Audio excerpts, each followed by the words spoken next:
पठामि संस्कृतं नित्यं वदामि संस्कृतं सदा ध्यायामि संस्कृतं सम्यक् वन्दे संस्कृतमातरं वन्दे संस्कृतमातरं वन्दे संस्कृतमातरम्।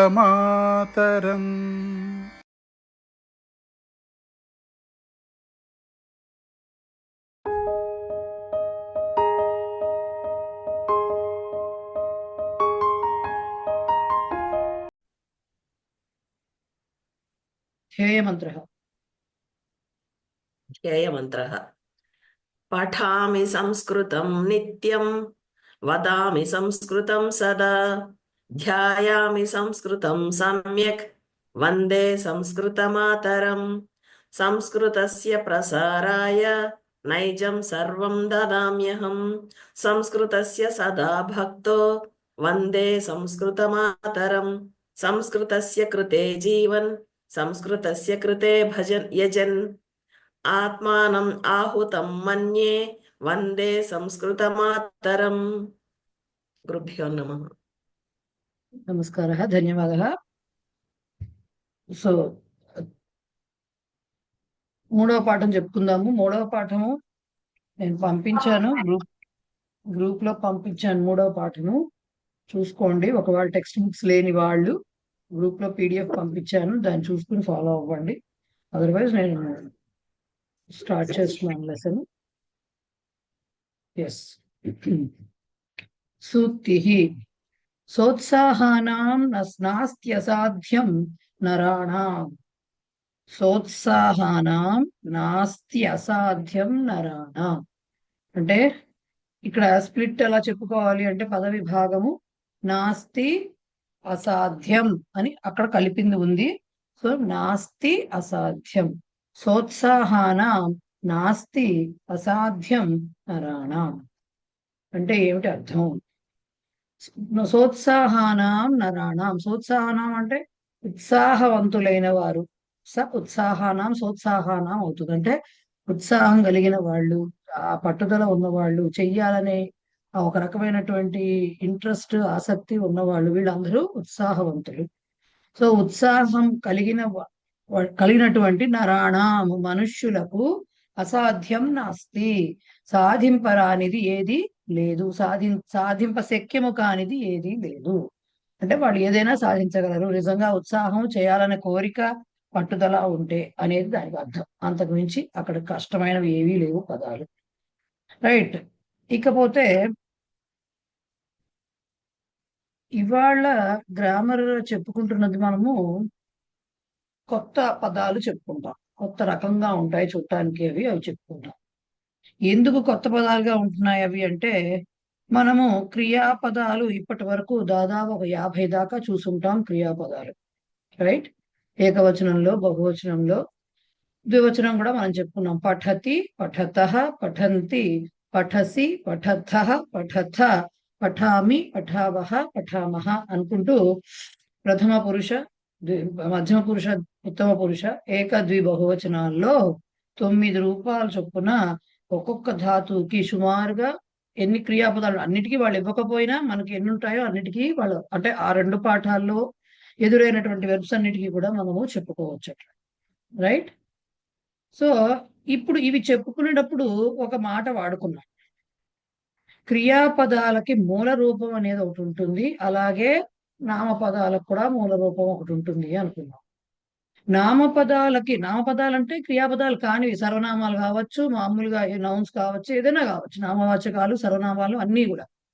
వాటన్నిటికీ కూడా ఒక ప్రాతిపదిక ఉంటుంది అని చెప్పాం. అంటే దానికి నామపదాలకు ఉండేటటువంటి రూట్ వర్డ్, మూల రూపం ఒకటి ఉంటుంది, దాన్ని ప్రాతిపదికం అంటారు అనుకున్నాను. అలాగే క్రియాపదాలకు ఒక మూల రూపం ఉంటుంది. లైక్ పఠ ధాతు, పఠ అనే దాని నుంచి ఇప్పుడు మనం చెప్పుకున్న టేబుల్లో ఉన్నటువంటి 9 రూపాలు మనం చూసాము.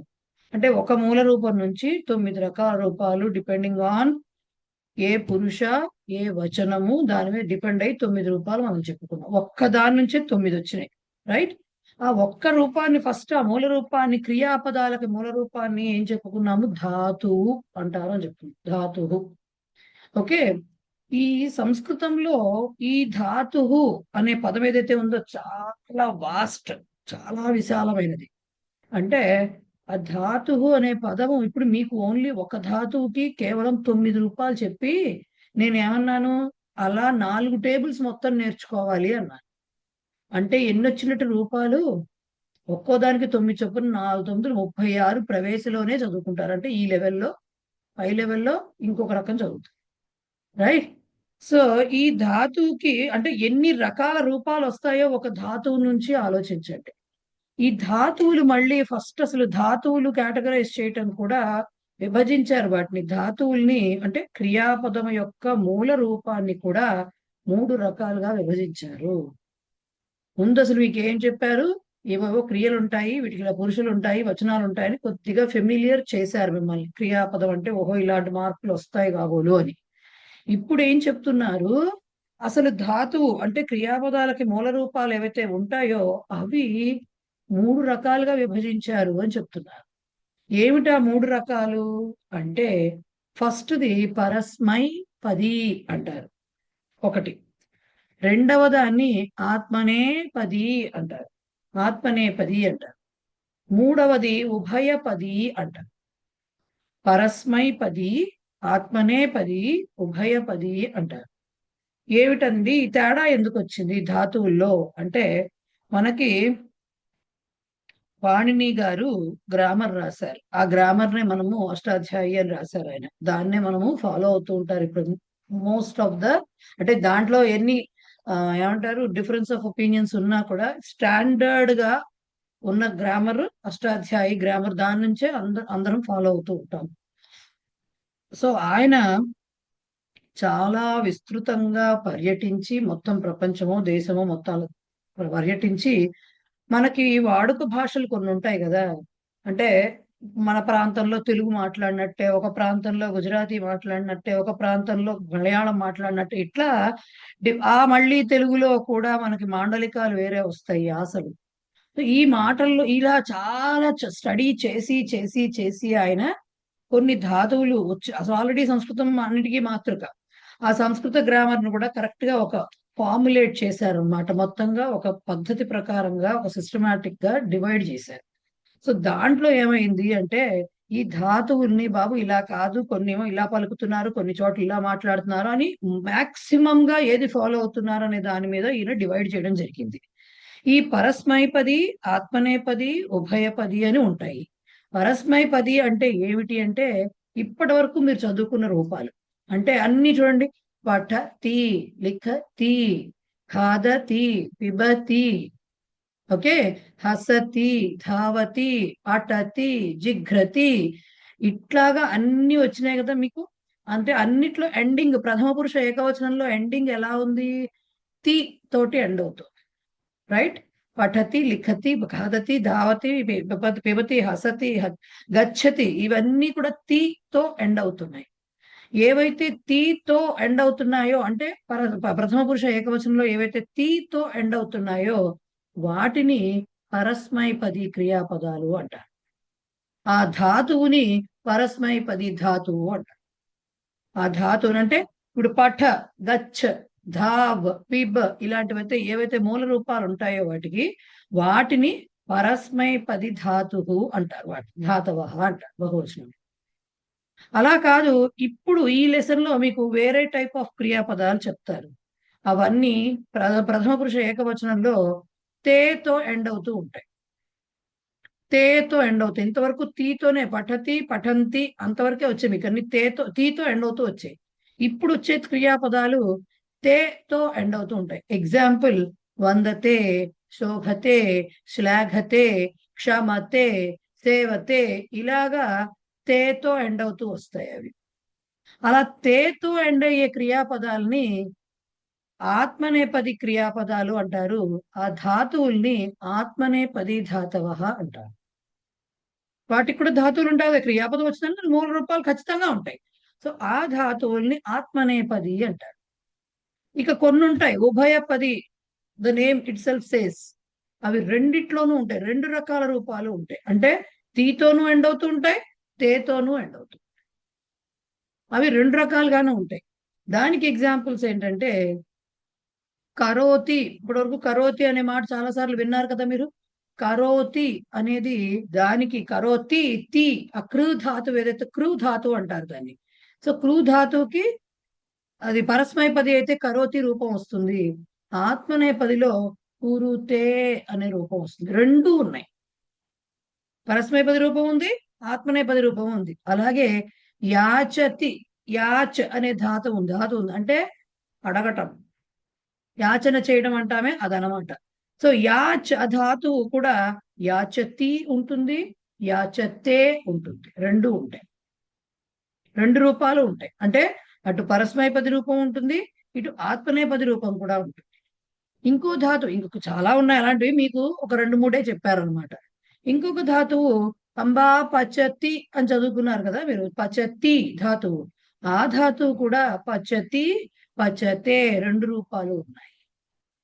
ఆత్మనే అంటే పచతి పరస్మైపది, పచతే ఆత్మనేపది రూపం వచ్చినాయి. సో ఇలా ఏ ధాతువులకైతే ఇలా పరస్మైపది రూపాలు ఉంటాయి, ఆత్మనేపది రూపాలు కూడా ఉంటాయో అలాంటి ధాతువుల్ని ఉభయపది ధాతువులు అంటారు. ఓకే. సో ధాతువులు మూడు రకాలు. బేసిక్ గా ధాతు అంటే ఏంటి? క్రియాపదస్య మూల రూపం. ఓకే, మూల రూపము క్రియాపదం యొక్క మూల రూపము. ఆ మూల రూపం ఆ ధాతువులు మూడు రకాలుగా ఉంటాయి. ధాతవః త్రివిధాః ఆర్ త్రయః విధాః. ఓకే, అవి ఏమిటవి అంటే ఒకటి పరస్మైపది ఎండింగ్ విత్ తి, ఆత్మనేపది ఎండింగ్ విత్ తే, ఉభయపది బోత్ ఫార్మ్స్ విచ్ ధాతుస్ హ్యావ్ బోత్ ఫార్మ్స్. రెండు ఫార్మ్స్ ఏవైతే ఉంటాయో వాటిని ఉభయపదులు అంటారు. ఓకే, ఒక్కసారి చూడండి.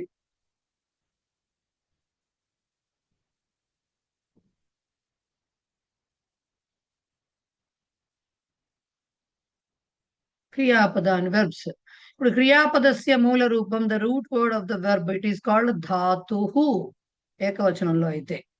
పఠతికి పఠ్, హసతికి హస్, గచ్చతికి గమ్ అనేది క్రియా యాక్చువల్ రూపము. లిఖతికి లిఖ్, అటతికి అట్, ధావతికి ధావ్, ఖాదసికి ఖాద్, చలతికి చల్, వదతికి వద్. ఇవన్నీ కూడా ఈ మూల రూపాల నుంచి రకరకాల రూపాలు మనకు వస్తూ ఉంటాయి. సో వీటిని ధాతువులు అంటారు. నెక్స్ట్ ఏంటి అంటే త్రివిధాః, ధాతువులు మూడు రకాలు. ఏమిటవి? పరస్మైపది తి అంతః. పరస్మైపది అంటే తీతో ఎండ్ అయ్యేవి. పఠతి, లిఖతి, వదతి, హసతి ఎట్సెట్రా. ఆత్మనేపది తే అంతః, తేతో ఎండ్ అయ్యేవి. వందతే, శోభతే, సేవతే, భాషతే. ఇప్పుడు ఇవన్నీ చదువుతారు మీరు. ఓకే. ఉభయపది తి తే అంతః, రెండు రకాల అంతాలు ఉంటాయి. పచతి పచతే, కరోతి కురుతే, యాచతి యాచతే. ఈ రెండు రకాల ఫార్మ్స్ ఉండే వాటిని ఉభయ పదులు అంటారు. ఓకే. ఇప్పుడు ఈ లెసన్ లో మీకు ఏం చేశారంటే ఆల్రెడీ మూడు పురుషులు ఉంటాయి, మూడు వచనాలు ఉంటాయి అని చెప్పేశారు. కాబట్టి ఇప్పుడు ఈ ఆత్మనేపది ధాతువులు వస్తున్నాయి అన్నమాట ఈ లెసన్ లో.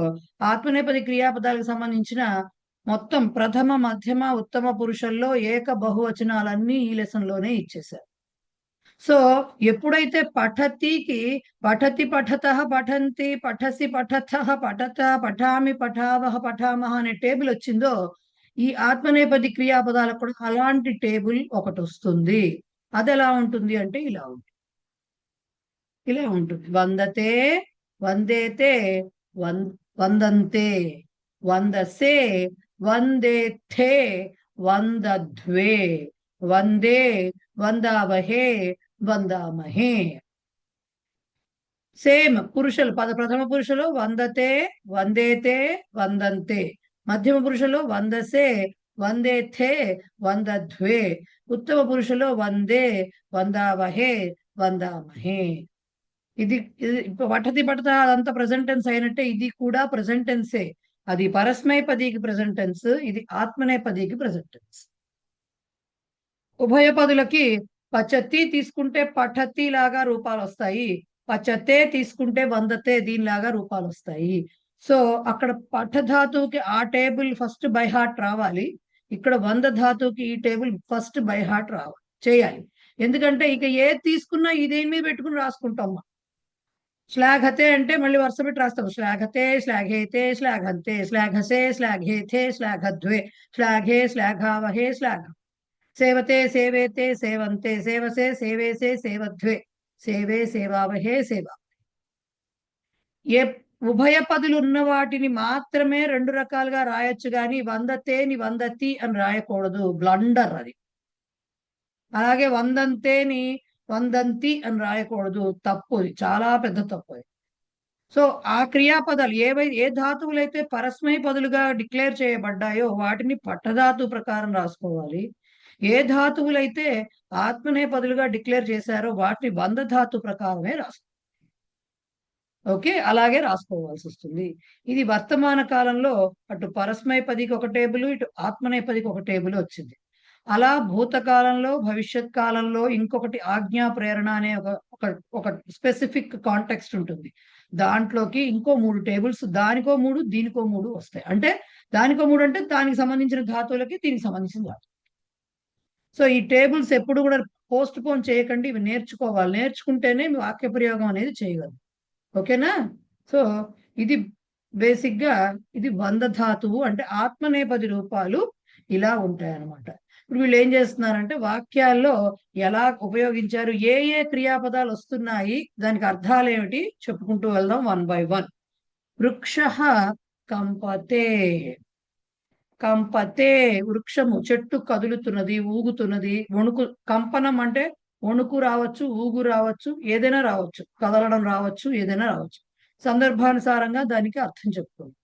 వృక్ష కంపతే అంటే చెట్టు ఊగుతున్నది, చెట్టు కదులుతున్నది అంటాం. అదే వృద్ధ కంపతే అన్నాడు అనుకోండి, వృద్ధుడు, ముసలివాడు వణుకుతున్నాడు అంట. ఓకే, సో అలాంటి అర్థం తీసుకుంటాం. సో కంపతే అంటే అది. కంపతే అనేది ఎలా రాసుకుంటాం? కంపతే, కంపేతే, కంపంతే, కంపసే, కంపేథే, కంపద్వే, కంపే, కంపావహే, కంపామహే, ఇలా రాసుకోవాలన్నమాట దాన్ని. సహ భాషతే. భాషతే అంటే మాట్లాడుతున్నాడు, అతను మాట్లాడుతున్నాడు. మనకు పరస్మైపదిలో కూడా అలాంటి మాట ఒకటి ఉంది, వదతి అని. దానికి ఈక్వలెంట్ గా భాషతే అని, అది కూడా సేమ్ మీనింగ్ ఇస్తుంది. ఓకే, అలాగే దరిద్ర కష్టం సహతే. సహతి అని మాత్రం అనకూడదు, సహతే అంటే దరిద్రుడు కష్టమును సహిస్తున్నాడు. సహించటం అంటాం కదా మనం, భరించడం, సహిస్తూ బేర్ చేయటం, అదనమాట. ఓకే, అలాగే భిక్షుక భిక్షాం యాచతే. భిక్షుక విచ్చగాడు భిక్షను అడుగుతున్నాడు, యాచతే. ఓకే, సహ స్పర్ధతే. స్పర్ధతే అంటే పోటీ పడుతున్నాడు, అతను పోటీ పడుతున్నాడు. స్పర్ధ అంటాం కదా పోటీ అనే దానికి. సో స్పర్ధ జరుగుతోంది వారి మధ్యలో అంటాం, అంటే పోటీ జరుగుతున్నది అని.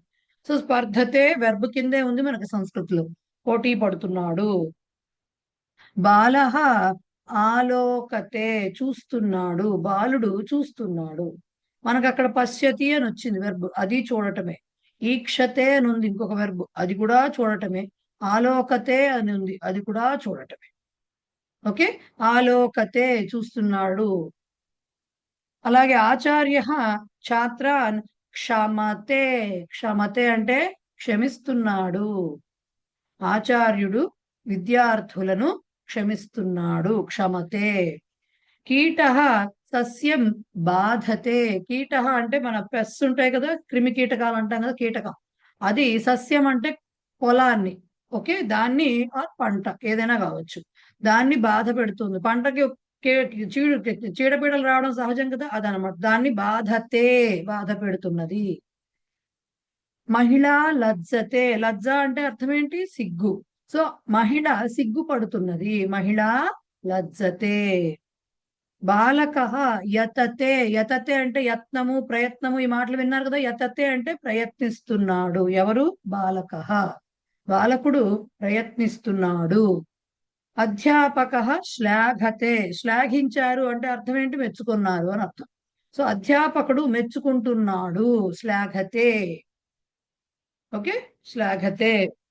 ఈవెన్ ఇంకా సా ఈక్షతే, ఇందాకే అన్నాను కదా ఆలోకతే వచ్చినప్పుడు ఈక్షతే అనేది కూడా ఇంకోటి ఉందని. చూస్తున్నది, సా ఆమె చూస్తున్నది. ధనిక శంకతే, శంకగా ఉంది మనసులో అంటాం, అంటే ఏదో అనుమానంగా ఉంది అని. సో శంకతే అంటే అనుమానిస్తున్నాడు, ధనికుడు అనుమానిస్తున్నాడు. భక్త వందతే, భక్తుడు నమస్కరిస్తున్నాడు. భక్త నమతి అన్నా భక్త వందతే అన్నా ఒకటే. అది పరస్మైపది నమతి అనేది, ఇది ఆత్మనేపది వందతే. ఓకే. ఇప్పుడు ఇంకోటి కూడా ఉంది, చిత్రం శోభతే, చిత్రము ప్రకాశిస్తుంది అంటే చాలా బాగుంది, షైన్ కొడుతోంది అని అర్థం అనమాట. చిత్రం విరా రాజిల్లుతోంది ఇలా అంటుంటాం కదా మనము, ఆ టైప్ లో అనమాట. శోభతే అంటే అది చిత్రము ప్రకాశించడం అంటే ఏదో షైన్ అంటే దానికి ఏదో లైట్ పెట్టారని కాదు, అంత అందంగా చాలా కళకళలాడుతూ ఉంటుందంటామే మనం, ఆ మీనింగ్ వస్తుంది మనం శోభతే అంటే. ఓకే. ఇప్పుడు వందతేకి ఇందాక నేను టేబుల్లో వందతే, వందేతే, వందంతే, వందసే, వందేతే, వందధ్వే, వందే, వందావహే, వందామహే అని చెప్పాను. ఈ వందే అనే మాట చాలా చోట్ల మనకి రాలా. వందే మాతరం వచ్చిందా? వందే మాతరం వచ్చింది. అట్లాగే చాలా చోట్ల వందే అని వస్తుంది మనకి, మన పూజలు చేసేటప్పుడు శ్లోకాల్లో వస్తుంది. అంటే ఏంటి? నేను నమస్కరిస్తున్నాను అని అర్థం. నమామి అంటే ఏమర్థమో వందే అంటే అది అర్థం.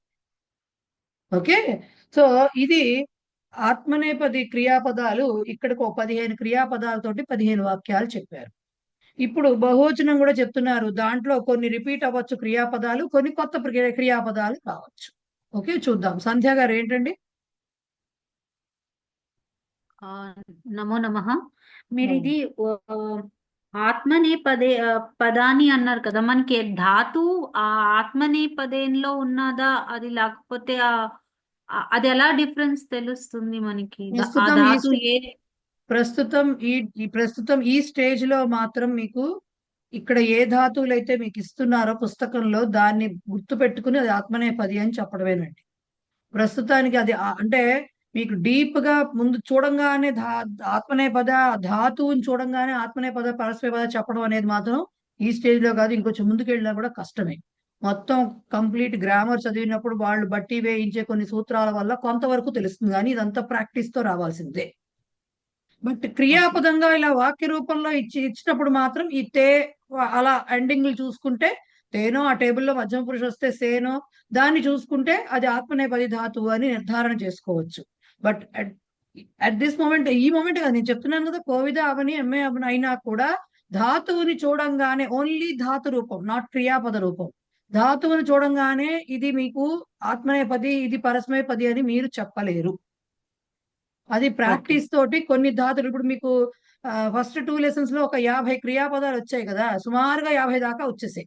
ఆ 50 గుర్తు పెట్టుకుంటే మీకు వాడగా తెలిసినప్పుడు అవి ఏమవుతుందంటే అవి ఒక పరస్మైపది కింద కానీ గుర్తుండిపోతుంది, వాటి ధాతు రూపంతో సహా, అంటే ఓవర్ పీరియడ్ ఆఫ్ టైం.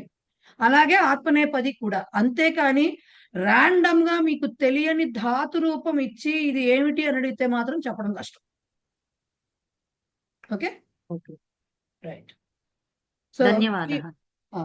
బహువచన క్రియాపదాలు చూడండి. ఇప్పుడు ఇది ఈ సంస్కృతం అంతా మనకు ఎలా ఉంటుందంటే చాలా బిట్ బై బిట్ నేర్చుకోవాలి, చాలా బిట్ బై బిట్.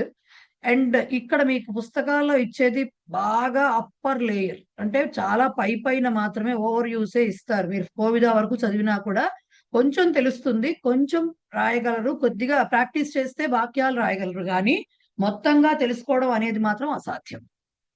బట్ ఎంత ప్రాక్టీస్ చేస్తే, మీరు ఎంత రీసెర్చ్ చేసుకుంటున్నారు, మీకు ఎంత సెల్ఫ్ గా చదువుకుంటున్నారు, ప్రాక్టీస్ చేస్తున్నారు, తవ్వుతున్నారు, దాన్ని బట్టి కొంతమందికి ఇంకొంచెం మెరుగు అవ్వచ్చు, కొంతమందికి కొంచెం అక్కడే ఉన్నవే చెప్పడం కష్టం అవ్వచ్చు. సో ఇది ప్రాక్టీస్ అండి చాలా. ఎందుకంటే ధాతువులే సుమారుగా 2000+ ధాతువులు ఉన్నాయి. 2000+ ధాతువులు ఉన్నాయట. దాంట్లో మళ్ళీ ఈ డిఫరెన్స్ ఉంటుంది, పరస్మైపది, ఆత్మనేపది, ఉభయపది, మళ్ళీ వాటన్నిటికీ ఇన్ని రూపాలు. మీకు చెప్పేవి 5 టేబుల్సే మొత్తం, 5 మొత్తం ఈ కోర్స్ మొత్తంలో, అంటే ప్రవేశానే కాదు, 4 దీంట్లో కాదు. 5 అంటే మనకు మామూలుగా వాడేవి కూడా 5 వాడుకుంటూ ఉంటాం, అంతకుమించి వాడట్లేదు. ఒక్కో దానికి 5 టేబుల్స్ అంటే చూడండి ఎన్ని ఉంటాయి. ఒక్కొక్క 9 అంటే 5 9 45 ఫార్మ్స్ నేర్చుకుంటారు. అవి కాక ఇంకొక 5 టేబుల్స్ ఉంటాయి అట్లాంటివి, అవి చెప్పరు. అవి నేర్పించరు ఇప్పుడు అసలు. అంటే ప్రస్తుతం ఎత్తేసారు, ఒకప్పుడు నేర్పించేవాళ్ళు కానీ. సో ఇన్ని ఉన్నాయి కాబట్టి అది తప్పడం పెద్ద మహాసముద్రం కూడా కాదు, ఇంకా ఎంతైనా పెద్దది ఉంటే దాని గురించి చెప్పాలన్నమాట, అలా చెప్పాల్సి వస్తుంది. సో కొంచెం కొంచెం ఎక్కడ వరకు అయితే చెప్తున్నారో, ప్రస్తుతం స్టార్ట్ చేశారో అక్కడ మాత్రం డౌట్ లేకుండా వాటిని ఇప్పుడు 100 ధాతువు ఆత్మనేపది అన్నాము. మీకు 5 టేబుల్స్ నేర్చుకుంటున్నారు అంటే దానికి సంబంధించిన 5 టేబుల్స్ తప్పు చేయకుండా ప్రయోగించడం రావాలి ఫస్ట్. వచ్చి ఈ 4 లెవెల్స్ అయ్యేసరికి మీకు ఏమవుతుంది అంటే ఒక ఐడియా వస్తుంది. ఓహో, మనకి ఇలా కావాలి, మనం ఇప్పుడు ఇలా తవ్వాలా, ఇలా యూజ్ చేసుకోవాలా, ఏం చేస్తే మనకి మనం కావాల్సిన మన పర్పస్ ఏంటి సర్వ్ అవుతుంది అనేది తెలుసు. రైట్? ఎందుకంటే మహా మహా మహా మహా మహా మహా సముద్రం ఇది, అది చెప్తున్నాం. సో కొంచెం కొంచెమే మనం నేర్చుకుంటూ, ఆ నేర్చుకున్నది మాత్రం తప్పు లేకుండా నేర్చుకోవాలి ప్రాక్టీస్ చేసేటప్పుడు కూడా. రైట్? ఈ అంటే డిస్కరేజ్ చేయడం కాదు, భయపెట్టడం కాదు, ఉన్న మాట చెప్తున్నా. దాన్ని బట్టి మెంటల్ గా ప్రిపేర్ అయ్యి మీరు ఎంత టైం వెచ్చించగలరు అనే దాన్ని మీరు డిసైడ్ చేసుకుంటారు. ఓపిక, ఎవరు ఓపిక. ఓకేనా? సో ప్రథమ పురుష ఏకవచనాలు చెప్పుకున్నాం వాక్యాలు. బహువచనాల్లో కొన్ని రిపీట్ అవుతాయి క్రియాపదాలు, కొన్ని ఏమో కొత్తవి కూడా వస్తాయి. ఆ కొత్త వచ్చిన చోట ఏకవచన రూపం కూడా చెప్పుకుందాం. చోరాహ పలాయంతే, మాటలన్నీ ఫెమిలియర్ గా లేవు. పలాయనం చిత్తగించారనే మాట లేదు మనకు కూడా. అంటే ఏంటి? పారిపోయారు, దొంగలు పారిపోతున్నారు. ఏకవచనం పలాయతే అవుతుంది, నకారం ఉండదు. ఓకే. వానరాహ కూర్దంతే, కూర్దంతే అంటే దూకుతున్నాయి అని అర్థం, జంపింగ్. కూర్దతే, కూర్దతే అనుంటే ఏకవచనం, కూర్దంతే బహువచనం. యోధాహ యుధ్యంతే, యుధ్యతే అంటే యుద్ధం చేస్తున్నాడు, యుధ్యంతే అంటే యుద్ధం చేస్తున్నారు. ఎవరు? యోధులు, యోధాహ.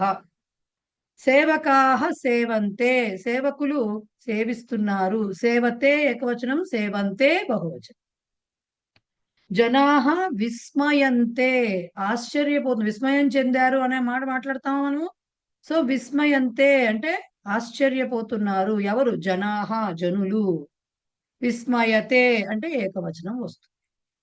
అలాగే బాలకాహ ఉత్సహంతే, ఇందాకే సోత్సాహన మన మాట వచ్చింది, అట్లాగే ఉత్సాహంతే వెర్బ్, ఉత్సాహపడుతున్నారు. ఉత్సాహతే ఏకవచనం. ఓకే. ధనికాహ మోదంతే, మోదంతే అంటే సంతోషపడుతున్నారు, మోదంతే అంటే సంతోషపడుతున్నారు. సో లేకపోతే ఆనందపడుతున్నారు, ఎనీథింగ్. సో ధనికులు సంతోషపడుతున్నారు. మోదతే అనేది ఏకవచనం. దేవాహ త్రాయంతే, త్రాయన ఆర్తత్రాణ ఇట్లాంటి మాటలు వినుంటారు కదా మీరు. త్రాణ అంటే ఏంటి? రక్షణ. సో త్రాయతే అంటే రక్షిస్తున్నారు.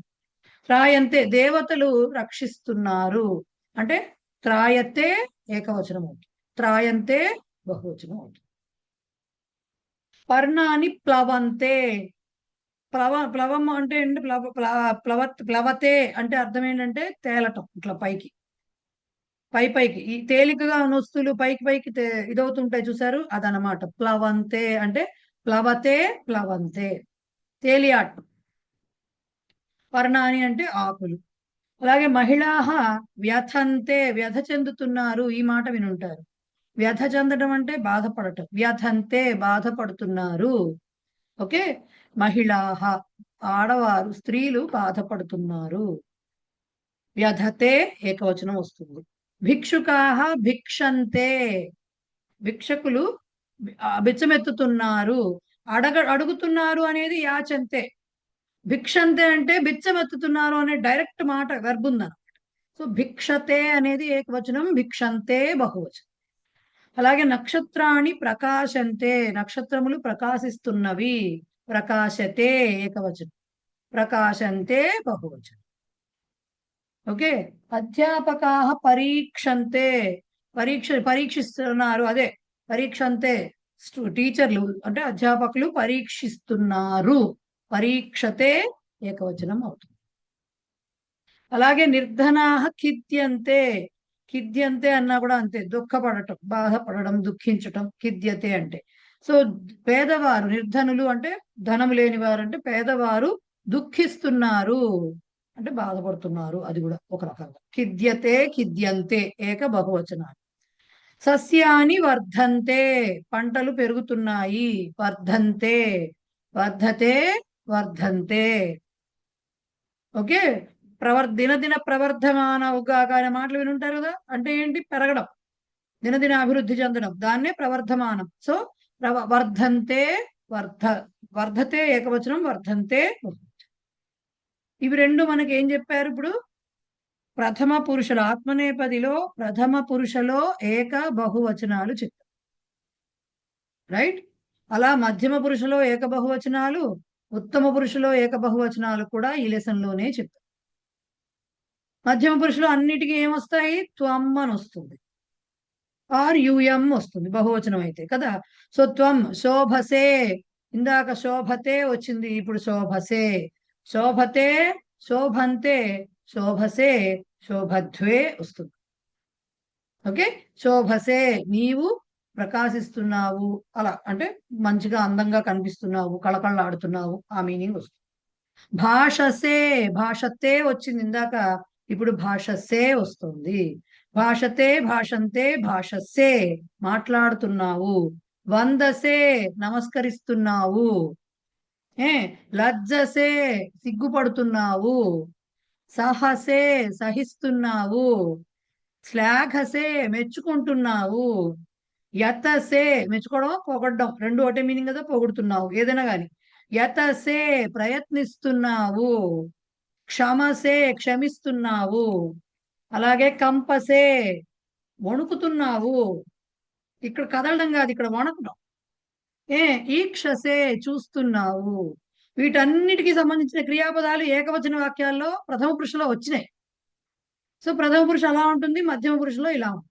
మరి బహువచనంలో అన్నిటికీ యూఎం వస్తుంది. మీరు వచ్చినప్పుడు ఏం రావాలి? లజ్జధ్వే, అంటే సిగ్గుపడుతున్నారు మీరు. ఎలా వస్తాయి రూపాలు? లజ్జతే, ప్రథమ పురుషులో ఏకబహువచనాలు. లజ్జతే, లజ్జంతే, లజ్జసే, లజ్జధ్వే. ఓకే. అలాగే స్పర్ధధ్వే, స్పర్ధతే అనే మాట వచ్చింది, పోటీ పడుతున్నావు. ఇక్కడ పోటీ పడుతున్నారు మీరు, మీరందరూ మీరు పోటీ పడుతున్నారు. స్పర్ధతే, స్పర్ధంతే, స్పర్ధసే, స్పర్ధధ్వే. అలాగే విజయధ్వే, ఇది కొత్తగా వచ్చింది.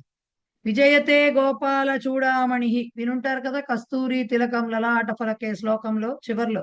విజయతే అంటే జయాన్ని పొందుతున్నాడు, గెలుస్తున్నాడు. ఓకే. సో విజయతే ప్రథమ పురుష ఏకవచనం, విజయంతే వస్తుంది. విజయసే, విజయధ్వే, మీరు గెలుస్తున్నారు. ఓకే. అలాగే త్వరధ్వే, త్వరధ్వే అంటే త్వరపడటం, తొందరపడటం, తొందరపడుతున్నారు. త్వరతే, త్వరంతే, త్వరసే, త్వరధ్వే. కొత్త కొత్త పదాలు వస్తున్నాయి చూడండి. త్వరధ్వే. అలాగే సేవధ్వే, ఇది ఇందాక వచ్చింది, సేవిస్తున్నారు. సేవతే, సేవంతే, సేవసే, సేవధ్వే. ఓకే. అలాగే యాచధ్వే, మీరు అడుగుతున్నారు. యాచతే, యాచంతే, యాచసే, యాచధ్వే. అలాగే పరీక్షధ్వే, ఇందాక అధ్యాపక పరీక్షంతే అని వచ్చింది ఒక వాక్యం. సో పరీక్షధ్వే అంటే మీరు పరీక్షిస్తున్నారు. పరీక్షతే, పరీక్షంతే, పరీక్షసే, పరీక్షధ్వే. మోదధ్వే, సంతోషపడుతున్నారు, మీరు సంతోషపడుతున్నారు. మోదతే, మోదంతే, మోదసే, మోదధ్వే. ఓకే. త్రాయధ్వే, ఇది కూడా వచ్చింది, దేవాహ త్రాయంతే అని వచ్చింది ఇందాక. రైట్. మీరు రక్షిస్తున్నారు. త్రాయతే, త్రాయంతే, త్రాయసే, త్రాయధ్వే. ఓకే.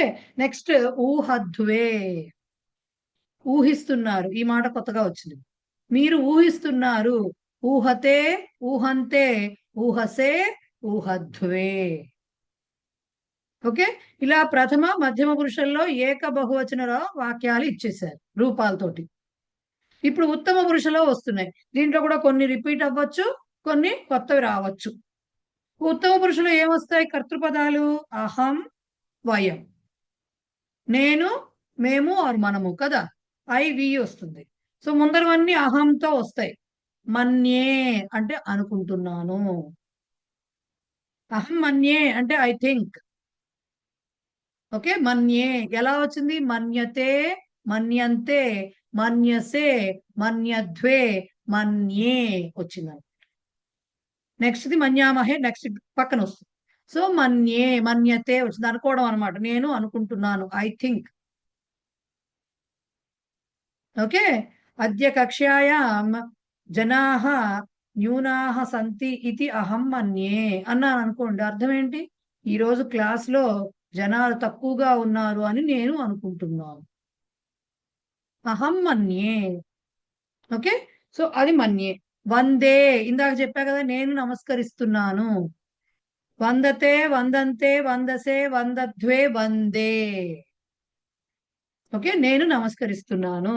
వర్తే, వర్తతే అని ఒక క్రియాపదం ఉంది, అది ఇంతవరకు మీకు రాలా. అస్థి అనే మాట వచ్చింది కొంచెం వరకు కదా, అస్థి నాస్తి ఇది తెలిసింది కదా, కొంచెం విన్నారు కదా కొద్దిగా మాటలు. అస్థి అంటే ఉంది, నాస్తి అంటే లేదు. అస్థి అనే దానికి సంతి అంటాం. బాలకః అస్థి, బాలకాః సంతి. పిల్లాడు ఉన్నాడు, పిల్లలు ఉన్నారు. ఓకే, ఆ అస్థికి ఏ మీనింగ్ ఉంటుందో వర్తతే కూడా అదే మీనింగ్ ఉంటుంది. వర్తతే అన్నా కూడా సహ వర్తతే అంటే అతడు ఉన్నాడు అనే మీనింగ్ వస్తుంది. సో వర్తే అంటే నేను ఉంటున్నాను. అహం వర్తే. సో వర్తతే, వర్తంతే, వర్తసే, వర్తధ్వే, వర్తే. అహం వర్తే, నేను ఉంటున్నాను. అలాగే శంకే, ఇందాక శంకతే అనే ఒక మాట వచ్చింది, అనుమానిస్తున్నాడు అని. రైట్, శంకతే, శంకే, శంకంతే, శంకసే, శంకధ్వే, శంకే అంటే నేను అనుమానిస్తున్నాను. ఏ ఈక్షే, ఈక్షతే వచ్చింది ఇందాక, చూస్తున్నా, చూడటం గురించి. రైట్, ఈక్షే నేను చూస్తున్నాను. ఈక్షతే, ఈక్షంతే, ఈక్షసే, ఈక్షధ్వే, ఈక్షే. ఓకే, ఈక్షే నేను చూస్తున్నాను. సహే నేను సహిస్తున్నాను. ఇది అన్నిట్లోనూ వచ్చింది మనకి. సహతే, సహంతే, సహసే, సహధ్వే, సహే. సేవే నేను సేవిస్తున్నాను. అహం సేవే నేను సేవిస్తున్నాను. సేవతే, సేవంతే, సేవసే, సేవధ్వే, సేవే. రైట్, పరీక్షే ఇది ఇందాక చాలా సార్లు వచ్చింది కదా, పరీక్షిస్తున్నాను. అలాగే భాషే, భాషతే వచ్చింది ఇందాక, వదతి లాగానే భాషతే అని చెప్పాను, మాట్లాడటం. సో ఇక్కడ అహం భాషే నేను మాట్లాడుతున్నాను. అహం ఊహే, ఊహధ్వే వచ్చింది ఇందాక, ఊహించటం. ఇక్కడ నేను ఊహిస్తున్నాను, ఊహే. అపేక్షే కోరుతున్నాను. అపేక్ష అంటే కోరిక కదా, మనం చెప్పుకునే ఆపేక్షలు కాదు. అపేక్షే అంటే కోరటం, అపేక్ష అంటే కోరిక, ఎక్స్పెక్టేషన్, కోరుకోవడం. సో అపేక్ష, అహం అపేక్షే నేను, ఐ ఎక్స్పెక్ట్ అని చెప్పడం అనమాట. ఓకే, నేను కోరుతున్నాను.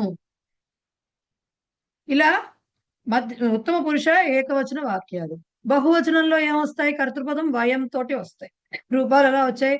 యతామహే, యతతే, యతంతే, యతసే, యతధ్వే, యతే, యతామహే.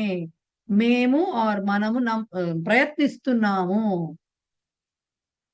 ఓకే, యతామహే. సహామహే సహిస్తున్నాము. క్షమామహే క్షమిస్తున్నాము. శ్లాఘామహే పొగుడుతున్నాము ఆర్ శ్లాఘామహే మెచ్చుకుంటున్నాము. సేవామహే సేవిస్తున్నాము. క్షమామహే క్షమిస్తున్నాము.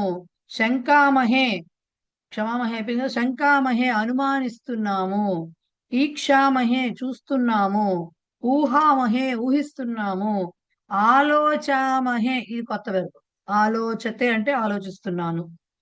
ఆలోచామహే అంటే ఆలోచిస్తున్నాము. ఆలోకతే వేరు, ఆలోకతే అంటే చూడటం. ఆలోచతే అంటే ఆలోచించడం. ఉత్సాహామహే ఇందాక ఒక్క చోట వచ్చింది, అది ఉత్సాహంతే అని ఎక్కడో వచ్చింది. సో ఉత్సాహపడుతున్నారు అని, ఇక్కడ ఉత్సాహపడుతున్నాము. సో వీటన్నిటికీ రూపాలు ఎలా వస్తాయి? క్షమా తీసుకుంటే క్షమతే, క్షమంతే, క్షమసే, క్షమధ్వే, క్షమే, క్షమామహే. బట్ మధ్యలో ద్వివచనం వదిలేసాం, అది కూడా నేర్చుకోవాలి. ఎందుకంటే మొత్తం టేబుల్ గా అడుగుతూ, అంటే టేబుల్ అంతా రాయమని అడగచ్చు, లేదంటే ఒక రూపం ఇచ్చి మిగతా రెండు రూపాలు రాయమని అడగచ్చు. కాబట్టి రావాలి. అర్థమైందా ఇక్కడ వరకు? మీరు ప్రాక్టీస్ ఎలా చేసుకోవాలి?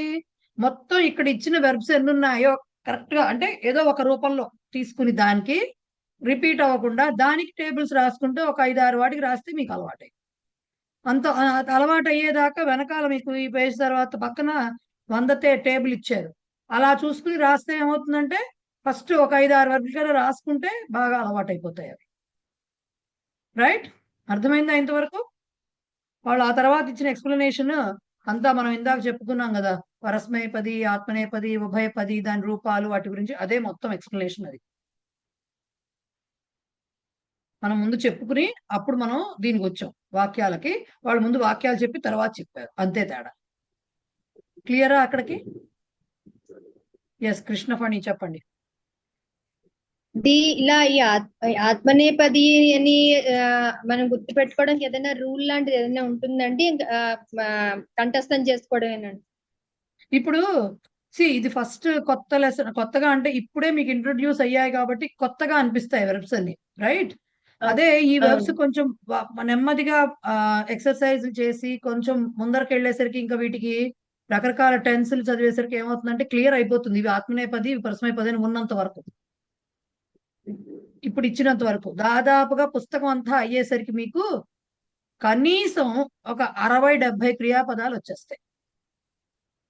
అటు ఆత్మనేపది కావచ్చు, ఇటు పరస్మైపది కావచ్చు, మొత్తం కలిపి కొంచెం అటు ఇటుగా 80-85 వరకు వచ్చేస్తాయి అన్ని కలిపితే. సుమారు ఇంకా ఎక్కువ కూడా రావచ్చు. సో అవి గుర్తు పెట్టుకోవాలి ఫస్ట్. అంటే మీరు ప్రయోగిస్తున్నప్పుడు ఇప్పుడు ఇవి ఎలా చదువుకోవాలి, మీరు రాయడం కూడా ఎలా కొన్ని రాసేసుకునేసరికి మీకు ఏమవుతుందంటే మీ మెమరీలో ఉండిపోతాయి అవి కొన్ని, అంతే తప్ప ఇప్పుడు ప్రస్తుతం అయితే గుర్తు పెట్టుకోవడానికి అయితే ఏ రూలు లేదు. ఇంకా ఇప్పటికీ కూడా చాలా చదువుకున్న వాళ్ళైనా సరే గ్రామర్ లో, అంటే మరీ ఉద్దండ పండితుల సంగతి నాకు తెలియదు కానీ కాస్త బాగానే రాసేవాళ్ళు, వాక్యాలు బాగానే వాక్య ప్రయోగం మాట్లాడగలిగిన వాళ్ళకు కూడా ఇది ఎప్పుడూ డౌటే, అది ఎప్పుడూ రెఫరెన్సే. అది 2000 ధాతువులు ప్లస్ ధాతువులు గుర్తుపెట్టుకోవడం అంత ఈజీ కాదు కదా. ఆత్మనేపద, పరస్మైపద గుర్తుపెట్టుకోవడం ఈజీ కాదు. ఒక్కసారి అది తెలిస్తే రూపం రాసేయడం ఈజీ. ఒకసారి అది ఏదో తెలిస్తే రూపం రాయడం ఈజీ, కానీ అది ఏదో తెలియడం మాత్రం కష్టం. అది కొంచెం కష్టం ప్రస్తుతానికి. అందుకని నేను ఇందాక ఆవిడతో చెప్తున్నాను కదా, అందుకే ఉన్న వెర్బ్స్ కి అవి అట్లీస్ట్ ఉన్న వెర్బ్స్ వరకు, ఇచ్చిన వెర్బ్స్ వరకు, ఈ పుస్తకంలో ఇచ్చిన వెర్బ్స్ వరకు ఖచ్చితంగా అవి పరస్మైపద, ఆత్మనేపద తెలుసుకోవడం మాత్రం ఇంపార్టెంట్. అలాగే నెమ్మదిగా ముందుకు వెళ్తున్న కొద్ది రేపు సెకండ్ లెవెల్లో ఇంకేదైనా కొత్త వెర్బ్స్ వచ్చాయనుకోండి, వాటిని తెలుసుకుంటూ వెళ్ళటం, అట్లా నెమ్మదిగా వెళ్తూ ఉంటాయి. ఇది అయ్యేసరికి ఏమవుతుంది, కొంచెం మీకు 1-2 లెవెల్స్ గడిచిన తర్వాత పుస్తకాలు చదవడం బిగించేయాలి. పుస్తకాలు అంటే చిన్న చిన్న కథలు అవి ఉంటాయి కదా, అలాంటివి చదువుతున్నప్పుడు దాంట్లో ఏదో కథ అంటే మనకు కథ అర్థం అవడం కోసం చదవకుండా, ఎలా మనం చెప్పుకున్న రూల్స్, మనం చదువుకున్న ఫస్ట్ లెవెల్ అయ్యాక మొదలెడితే బాగుంటుంది. దీంట్లో ఇప్పుడు రూల్స్, మనం చదువుకున్న రూల్స్ ఎంతవరకు ఉన్నాయి, దీని ప్రకారంగా ఏమైనా కొత్త వచ్చాయా, ఇవి తెలుసుకుంటూ ఒక కథ తీసుకున్న ఓ వారం రోజులు అదే కథ చదివినా కూడా అలా చదవటం, అది అధ్యయనం అంటే. కేవలం మార్క్స్ కోసం కాదు కదా మనం చదువుకునేది, కేవలం దీనికోసం కాదుగా. అది డెవలప్ చేసుకోవడం ఎలా డెవలప్ అవుతుందంటే ఇలా బుల్లి కథల పుస్తకాలు ఉంటాయి, అవి తీసుకోవడము. ఆన్లైన్ లో కూడా కథలు దొరుకుతాయి, కొంచెం ఆడియో వీడియో ఉన్నవి కూడా దొరుకుతున్నాయి. నెమ్మదిగా వింటూ ఒక్కొక్క వర్డ్ ని అబ్జర్వ్ చేస్తూ దానిలో మనం నేర్చుకున్న గ్రామర్ వరకు ఎక్కడ అప్లై అవుతోంది అలా అర్థం చేసుకోవడానికి ట్రై చేయాలి. అప్పుడు డెవలప్ అవుతుంది. రాను రాను నెమ్మదిగా ఏమైపోతుంది, కొన్ని బాగా అలవాటు అయిపోతాయి, కళ్ళు మూసుకుని కూడా చెప్పేస్తూ ఉంటాం. రైట్? ఓకే. ఎస్, వాణి గారు చెప్పండి. మేడం, ఈ లెసన్ లో ఉన్నవన్నీ ప్యూర్లీ ఆత్మనేపది ధాతువులే, దీనికి ఉభయపది ఉండదు కదా మేడం? ఒక్కదానికి ఉంది, యాచతే వచ్చింది కదా, అది ఉభయపది. అది తప్పితే మిగిలినవన్నీ ఆత్మనేపది. సో ఇవి కంఠస్థం పెట్టుకుంటే దీనికి ఉభయపది లేదు, ఓన్లీ ఆత్మనేపది అని మనకు తెలుస్తుంది. ఈ లెవెల్ వరకు నేను అదే అన్నా, ఖచ్చితంగా ఇది ఇప్పుడు రూల్ అని నేను చెప్పలేను. ఈ లెసన్ వరకు, ఈ లెసనే కాదు, మోస్ట్లీ అంత అలాంటివే ఇచ్చారు ఎక్కువగా Okay. ఆత్మనే. అండ్ ఇంకోటి కూడా ఎట్లా ఇస్తారు పుస్తకంలో అంటే, ఎక్కువగా లోకల్లో ఏది యూసేజ్ ఉందో, సపోజ్ దీంట్లో 1-2 క్రియాపదాలకు మనకు తెలియకపోవచ్చు, అది ఉభయపద అయ్యి ఉండొచ్చు, రైట్? Okay. కానీ ఆ రూపం ఎక్కువగా వాడకుండా ఈ రూపాన్ని మనం లోకల్లో మనం ఎక్కడైనా ఎక్కువగా చూసేది ఇదే ఉందనుకోండి, అదే చెప్తారు, దాని కిందే చెప్తారు. ఓకే. ఓకేనా? Okay, Subhadra madam. గారు Thank you. చెప్పండి. సుభద్ర గారు హ్యాండ్ రైస్ చేసి అయ్యో ఏమైపోయారు ఇవిడ? చెప్పండి. నమస్తే. చెప్పండి. ఒకటి క్షమించండి, కొంచెం క్లాస్ లేట్ జాయిన్ అయ్యాను. మీరు మొదట ఎక్స్ప్లెనేషన్ చేశానన్నారు ఆత్మనే పదం, పరస్మై పదం పదాల గురించి. అంటే నేను విన్నది ఆ వృక్ష కంపతే అక్కడి నుంచి విన్నాను. అంటే అది మీకు కుదిరితే కొంచెం పైన ఎక్స్ప్లెయిన్ చేస్తారా? ఆత్మనే పదం అంటే ఏంటి, పరస్మై పదం? చాలా బ్రీఫ్ గా చెప్తాను. రికార్డింగ్ వస్తుంది కదా సాయంత్రం, అప్పుడు చూస్తే ఇంకొంచెం డీటెయిల్ గా తెలుస్తుంది. సరేనా? అలాగే. సో ఏం లేదు, ఆత్మనేపది అని ధాతువులు పరస్మైపది, ఆత్మనేపది, ఉభయపది అని 3 రకాలుగా వర్గీకరించబడ్డాయి. పరస్మైపది అంటే అంటే ప్రథమ పురుష ఏకవచనంలో క్రియాపదంలో ప్రథమ పురుష ఏకవచనంలో తీతో ఎండ్ అయితే అది పరస్మైపది, తేతో ఎండ్ అయితే అది ఆత్మనేపది.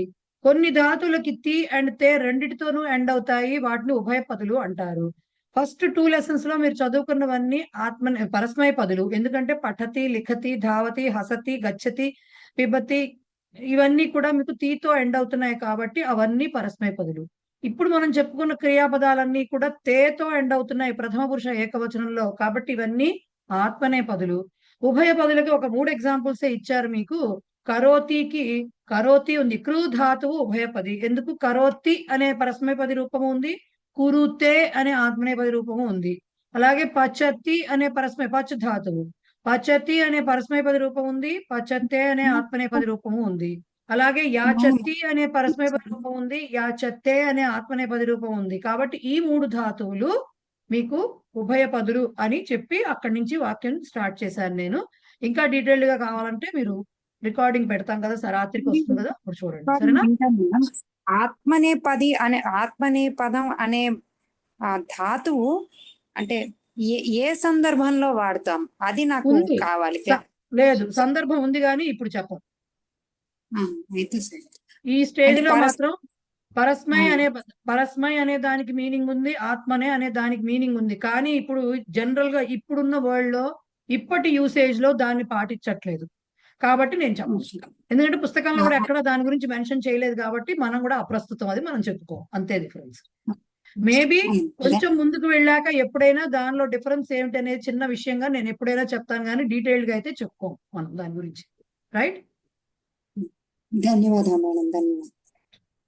ఎస్, నగేష్ బాబు గారు చెప్పండి. ఇది ఓన్లీ ఇప్పుడు మీరు చెప్పిన ఈ ధాతువుల వరకే ఎగ్జామ్ లో ఉంటాయి, లేకపోతే అవుట్ ఆఫ్ టెక్స్ట్ బుక్ లో కూడా ఇవ్వచ్చా? ఇప్పటి వరకు అయితే అవుట్ ఆఫ్ టెక్స్ట్ బుక్ వెళ్ళలేదండి. ఓకే దీది. రైట్? ఎస్. పద్మావతి గారు.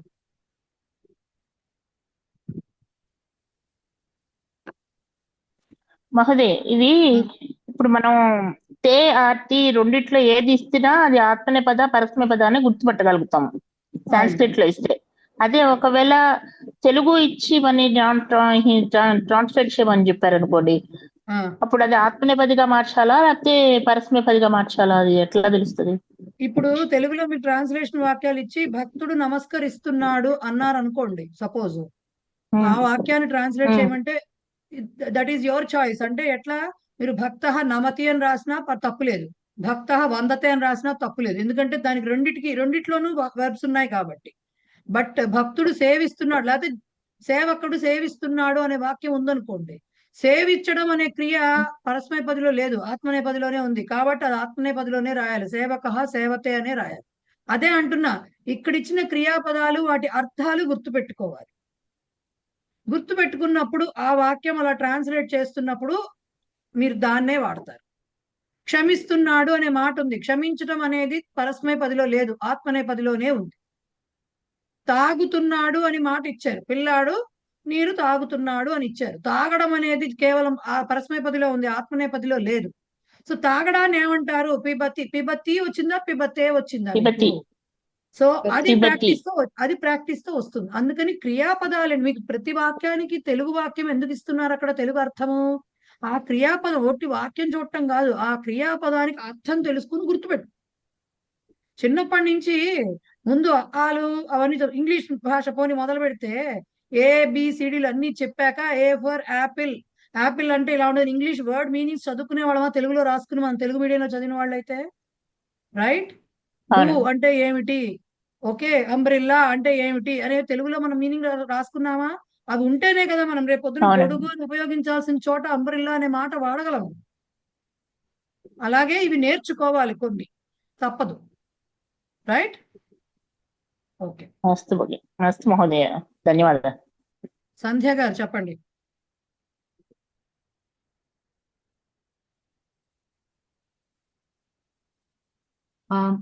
ఇప్పుడు ఇవి ప్రాక్టీస్ చేసుకోవడానికి మాకేమైనా వర్క్ షీట్స్ ఉన్నాయా అండి?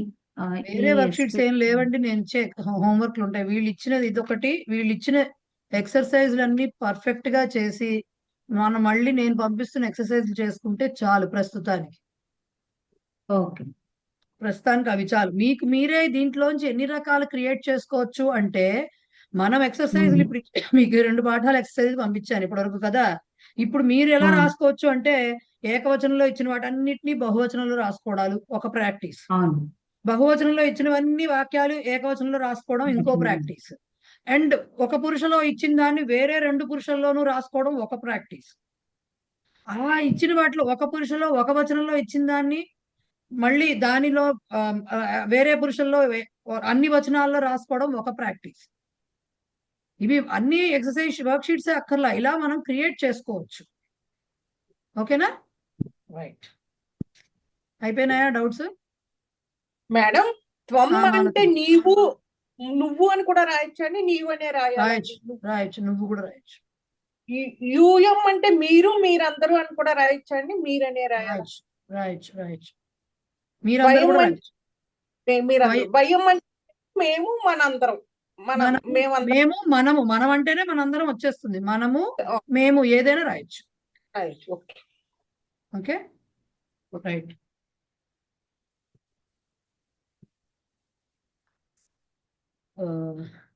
ఇంకెవరైనా ఉన్నారా?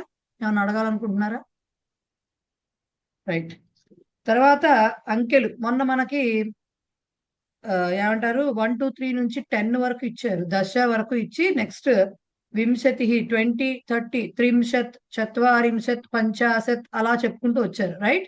షష్ఠి షష్ఠి సప్తతి అశీతి నవతి అని శతం 100, సహస్రం అంటే 1000, అలాగే లక్షం లక్ష,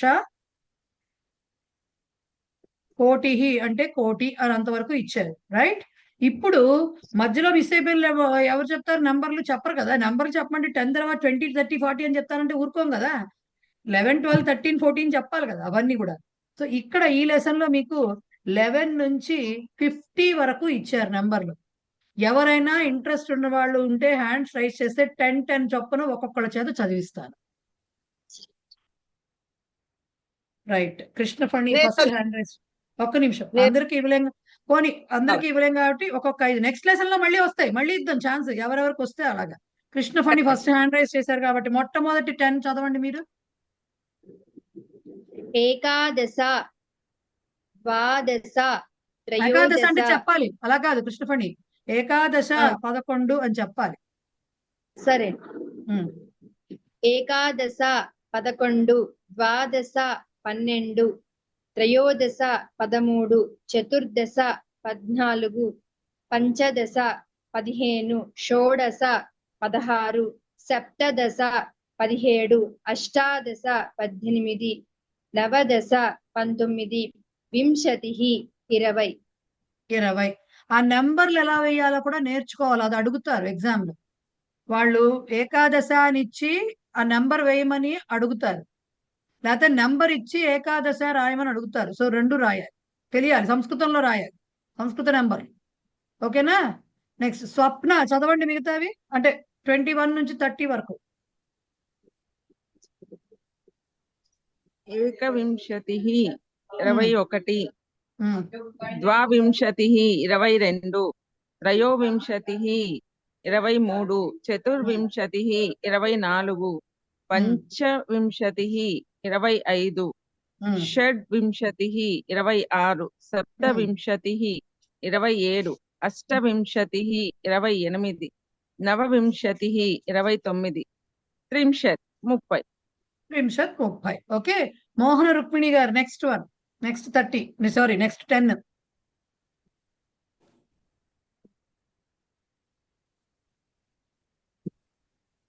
త్రిశంత్ 30 ఏకత్రిశంత్ 31 ద్వాదశంత్ 32 ఒక్క నిమిషం అండి, ఒక్క త్రయంత్ నిమిషం, ఒక్క నిమిషం. త్రిశంత్ కాదు, అది త్రింశత్. త్రింశత్ సారీ మేడం ఆ, మళ్ళీ చదవండి ఫస్ట్ నుంచి. త్రింశత్ మళ్ళీ మళ్ళీ ఫస్ట్ నుంచి. త్రింశత్ త్రింశత్ 30 ఏకత్రింశత్ 31 దశింశత్ 32 ఒక్క నిమిషం అండి, త్రయోత్రింశత్ కొంచెం ఏమండి, ఒక తప్పు చదువుతున్నారు, కొద్దిగా స్లోగా చదవండి. ద్వాత్రింశత్ అని చదవాలి దాన్ని. నెమ్మదిగా చదవండి.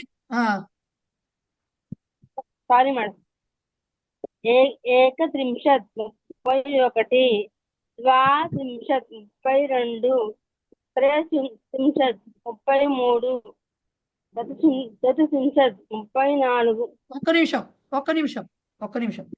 త్రయస్త్రింశత్ అని పలకాలి దాన్ని. త్రయస్త్రింశత్ కలిపితే ఏమవుతుంది? త్రయస్త్రింశత్. అది రాయటము రావాలి, చదవటము రావాలి. త్రయస్త్రింశత్. ఓకే. అలాగే ఒక్క నిమిషం అండి, నన్ను చెప్పనండి, ఒక్క నిమిషం. చతుస్త్రింశత్ కలిపితే ఏమవుతుంది? చతుస్త్రింశత్. హాఫ్ సా పలకాలి. త్రయస్త్రింశత్ చతుస్త్రింశత్ అని చదవాలి. చదవండి.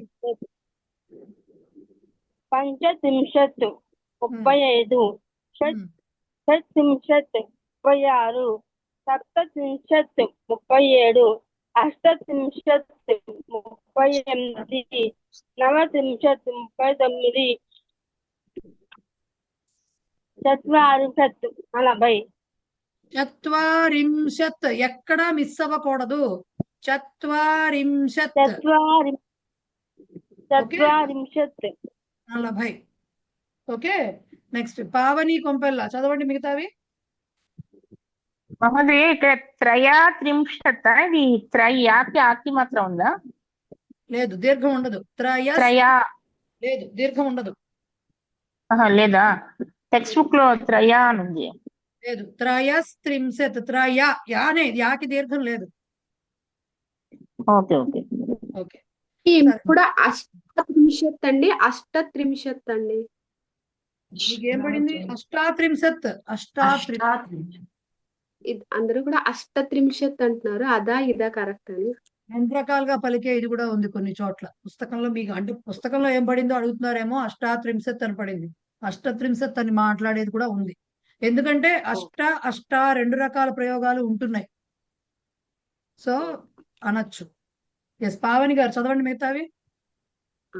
ఏకచత్వారింశత్ 41 ద్విచత్వారింశత్ 42 త్రిచత్వారింశత్ 43 చతుశ్చత్వారింశత్ 44 పంచచత్వారింశత్ 45 షట్చత్వారింశత్ 46 సప్తచత్వారింశత్ 47 అష్టచత్వారింశత్ 48 నవచత్వారింశత్ 49 పంచాశత్ 50. రైట్, పంచాశత్ 50. సో ఇవి సంస్కృతంలో ఎలా రాస్తారో రాయటం. అష్టచత్వారింశత్ త్రయస్త్రింశత్ ఇవి రాయటం రావాలి, పలకటం రావాలి, నెంబర్ కూడా ఓకేనా? అవి నేర్చుకోవాలి. ఎందుకంటే ఎగ్జామ్లో అడుగుతారు. నా కోసం నేర్చుకోవడం కాదు, ఎగ్జామ్లో అడుగుతారు, అందుకని నేర్చుకో. Okay right. సో మిగతా వాళ్ళ ఛాన్స్ టెక్స్ట్ బుక్ లో అష్టచత్వారింశత్ షత్ అని ఉంది. లేదండి, మన పుస్తకంలో చత్వారింశత్ వరకే ఉంది. ఎక్స్క్యూజ్ మీ, అష్టచత్వారింశత్ శతశత్ అని రెండు ఉన్నాయండి. లేదండి, అయితే పొరపాటున పడుండొచ్చు. అష్టచత్వారింశత్ అంతవరకే. ఓకే. సో ఇవి నంబర్స్. అలాగే నెక్స్ట్ అవకాశం రాని వాళ్ళకి నెక్స్ట్ వస్తుంది, మళ్ళీ ఇంకా నెంబర్లు వస్తాయి చదవడానికి. నాకు అందరి చేత అన్ని చదివించలేం కదా, కనిపించినంత వరకు చదివించాను. అది ఈ ఎక్సర్సైజ్ చూసుకుని రండి. ఇవాళ ఏం వారం? మంగళవారం. శుక్రవారం క్లాస్లో ఎక్సర్సైజ్ చేద్దాం. ఓకేనా? చూసుకుని రండి. చూసుకుని రాకుండా మాత్రం క్లాస్కి అలా మాత్రం వచ్చేసేకండి గబుక్కున. కుదరదు కొంతమందికి, వాళ్ళకి ఎక్సెప్షన్. కానీ సాధ్యమైనంత వరకు మనం నెక్స్ట్ క్లాస్ లో ఏం చదువుకుంటామని చెప్పుకుంటామో ఒకసారి ఒక రీడింగ్ అట్లా ఇచ్చుకుని రండి. అభ్యాసాలు ఉంటే అందుకనే ఒక రోజు గ్యాప్ ఇచ్చేది, అంటే ఓ 2 రోజులు గ్యాప్ ఇచ్చేది. ఒక క్లాస్ లో పాఠం చెప్పి నెక్స్ట్ క్లాస్ లో ఎక్సర్సైజ్ చేసే కారణం అదే.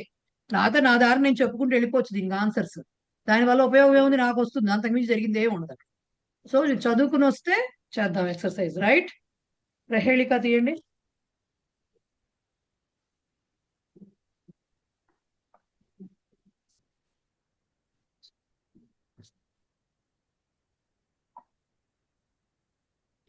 సీమంతినీషు కా శాంత రాజా కోభూత్ గుణోత్తమః విదుషాం కా సదా వంద్య అత్రైవోక్తం న బుధ్యతే. సీమంతినీషు కా శాంత రాజా కోభూత్ అన్న చోట కహ అభూత్ అని చదువుకోవాలి, అంటే స్ప్లిట్ చేసుకోవాలి. కహ అభూత్ గుణోత్తమః విదుషాం కా సదా వంద్య అత్రైవోక్తం అన్న చోట అత్ర ఏవ ఉక్తం. అత్ర వాళ్ళేం అడగరు మిమ్మల్ని, నేను చెప్తున్నా మీకు అర్థం అవడం కోసం. అత్ర ఏవ ఉక్తం నా బుధ్యతే. ఏం చెప్తున్నారు? సీమంతిని అంటే యాక్చువల్ గా మీకు తాత్పర్యంలో స్త్రీలలో శాంత స్వభావురాలు ఎవరు అని అడిగారు అని చెప్పారు, శాంత స్వభావులని. అది శాంత అనే మాటకి శాంత స్వభావం. సీమంతిని అంటే స్త్రీలు అని చెప్పారు, జనరలైజ్ చేసి చెప్పారు. శ్రీమంతిని అంటే పాపిట తీసుకున్న వాళ్ళు అని యాక్చువల్ గా అర్థం. బేసిక్ గా పాపిట తీసుకుంటాం కదా మనం, పాపిడి, అది తీసుకున్న వాళ్ళని సీమంతిని అంటారు. సో సీమంతినీషు అంటే జనరల్ గా అది తీసుకునేది ఆడవాళ్లే తీసుకుంటారు కాబట్టి అందుకని స్త్రీలలో అనే మాట వచ్చింది. శాంత స్వభావరాలు అంటే చాలా శాంతంగా ఉండేది ఎవరు? కా అంటే ఎవరు? రాజా కహ అభూత్ గుణోత్తమః. ఎవరు గుణోత్తముడు అంటే చాలా సుగుణవంతుడైనటువంటి రాజు ఎవరు? రాజు ఎవరు? అలాగే విదుషాం అంటే పండితులకు సదా ఎల్లవేళలా వందింపదగినది పూజింపదగినది కా ఎవరు? అత్ర ఏవ ఉక్తం. అత్ర అంటే ఇక్కడ, ఏవ అంటే ఇక్కడే, ఉక్తం అంటే చెప్పబడింది, నా బుద్ధ్యతే తెలియట్లేదా అని అడుగుతున్నారు. ఏంటి ఇక్కడే ఉంది దానికి ఆన్సర్స్ కూడా, అంటే 3 క్వశ్చన్స్ వేశారు, ఆన్సర్స్ కూడా అక్కడే ఉన్నాయి, తెలియట్లేదా అని అడుగుతున్నారు అనమాట. అత్రైవ ఉక్తం, అత్ర ఏవ ఉక్తం నా బుధ్యతే అని అడుగుతున్నారు. ఏమిటి ఆన్సర్స్ దానికి అంటే, ఈ ప్రహేళికలో ప్రతి క్వశ్చన్ లో ఫస్ట్ లెటరు, క్వశ్చన్ లో లాస్ట్ లెటర్ కలిపితే ఆ క్వశ్చన్ కి ఆన్సర్ వస్తుంది. సీమంతినీషు కా శాంత, దాంట్లో ఫస్ట్ లెటర్ ఏంటి? సి, లాస్ట్ లెటర్ ఏంటి? తా.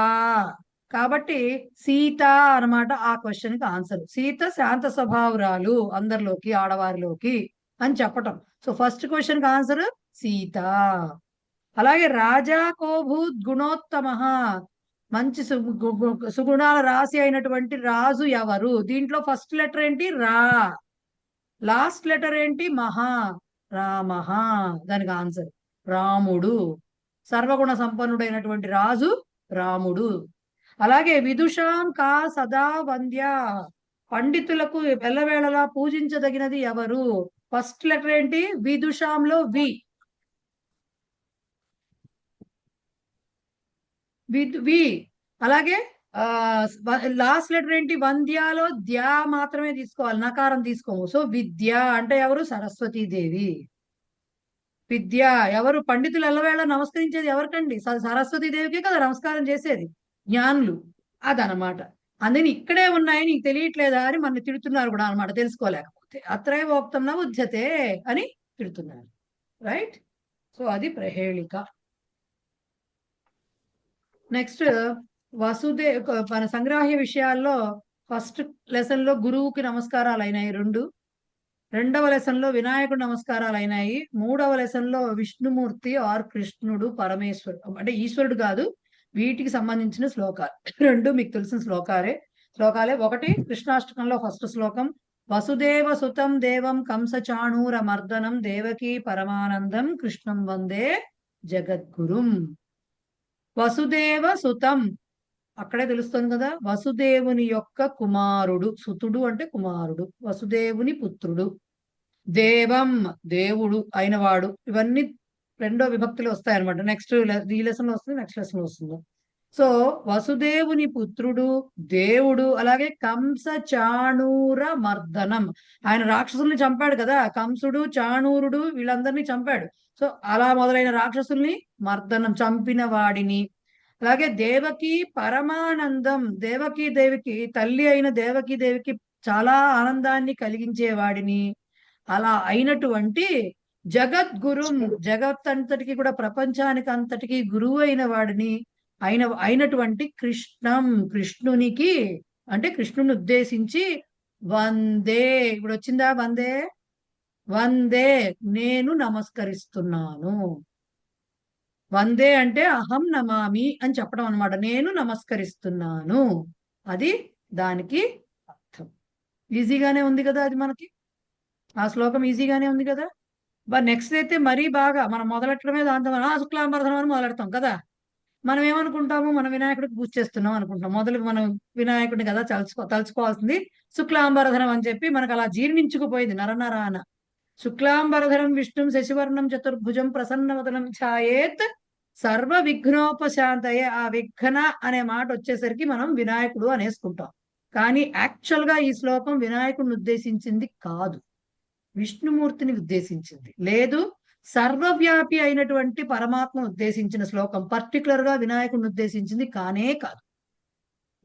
శుక్ల అంబరధరం, శుక్లాంబరధరం, శుక్లము అంటే వైట్, తెల్లని వస్త్రం, అంబరం అంటే వస్త్రం, తెల్లని వస్త్రములు ధరించిన వాడిని. అట్లాగే విష్ణువు అంటే మనకేదో మనం అనుకున్న ఏమంటారు శేషతల్పము పడుకున్న విష్ణుమూర్తి అని కాదు. విష్ణువు అంటే అర్థం ఏంటి, వ్యాపించి ఉన్నవాడు అని అర్థం.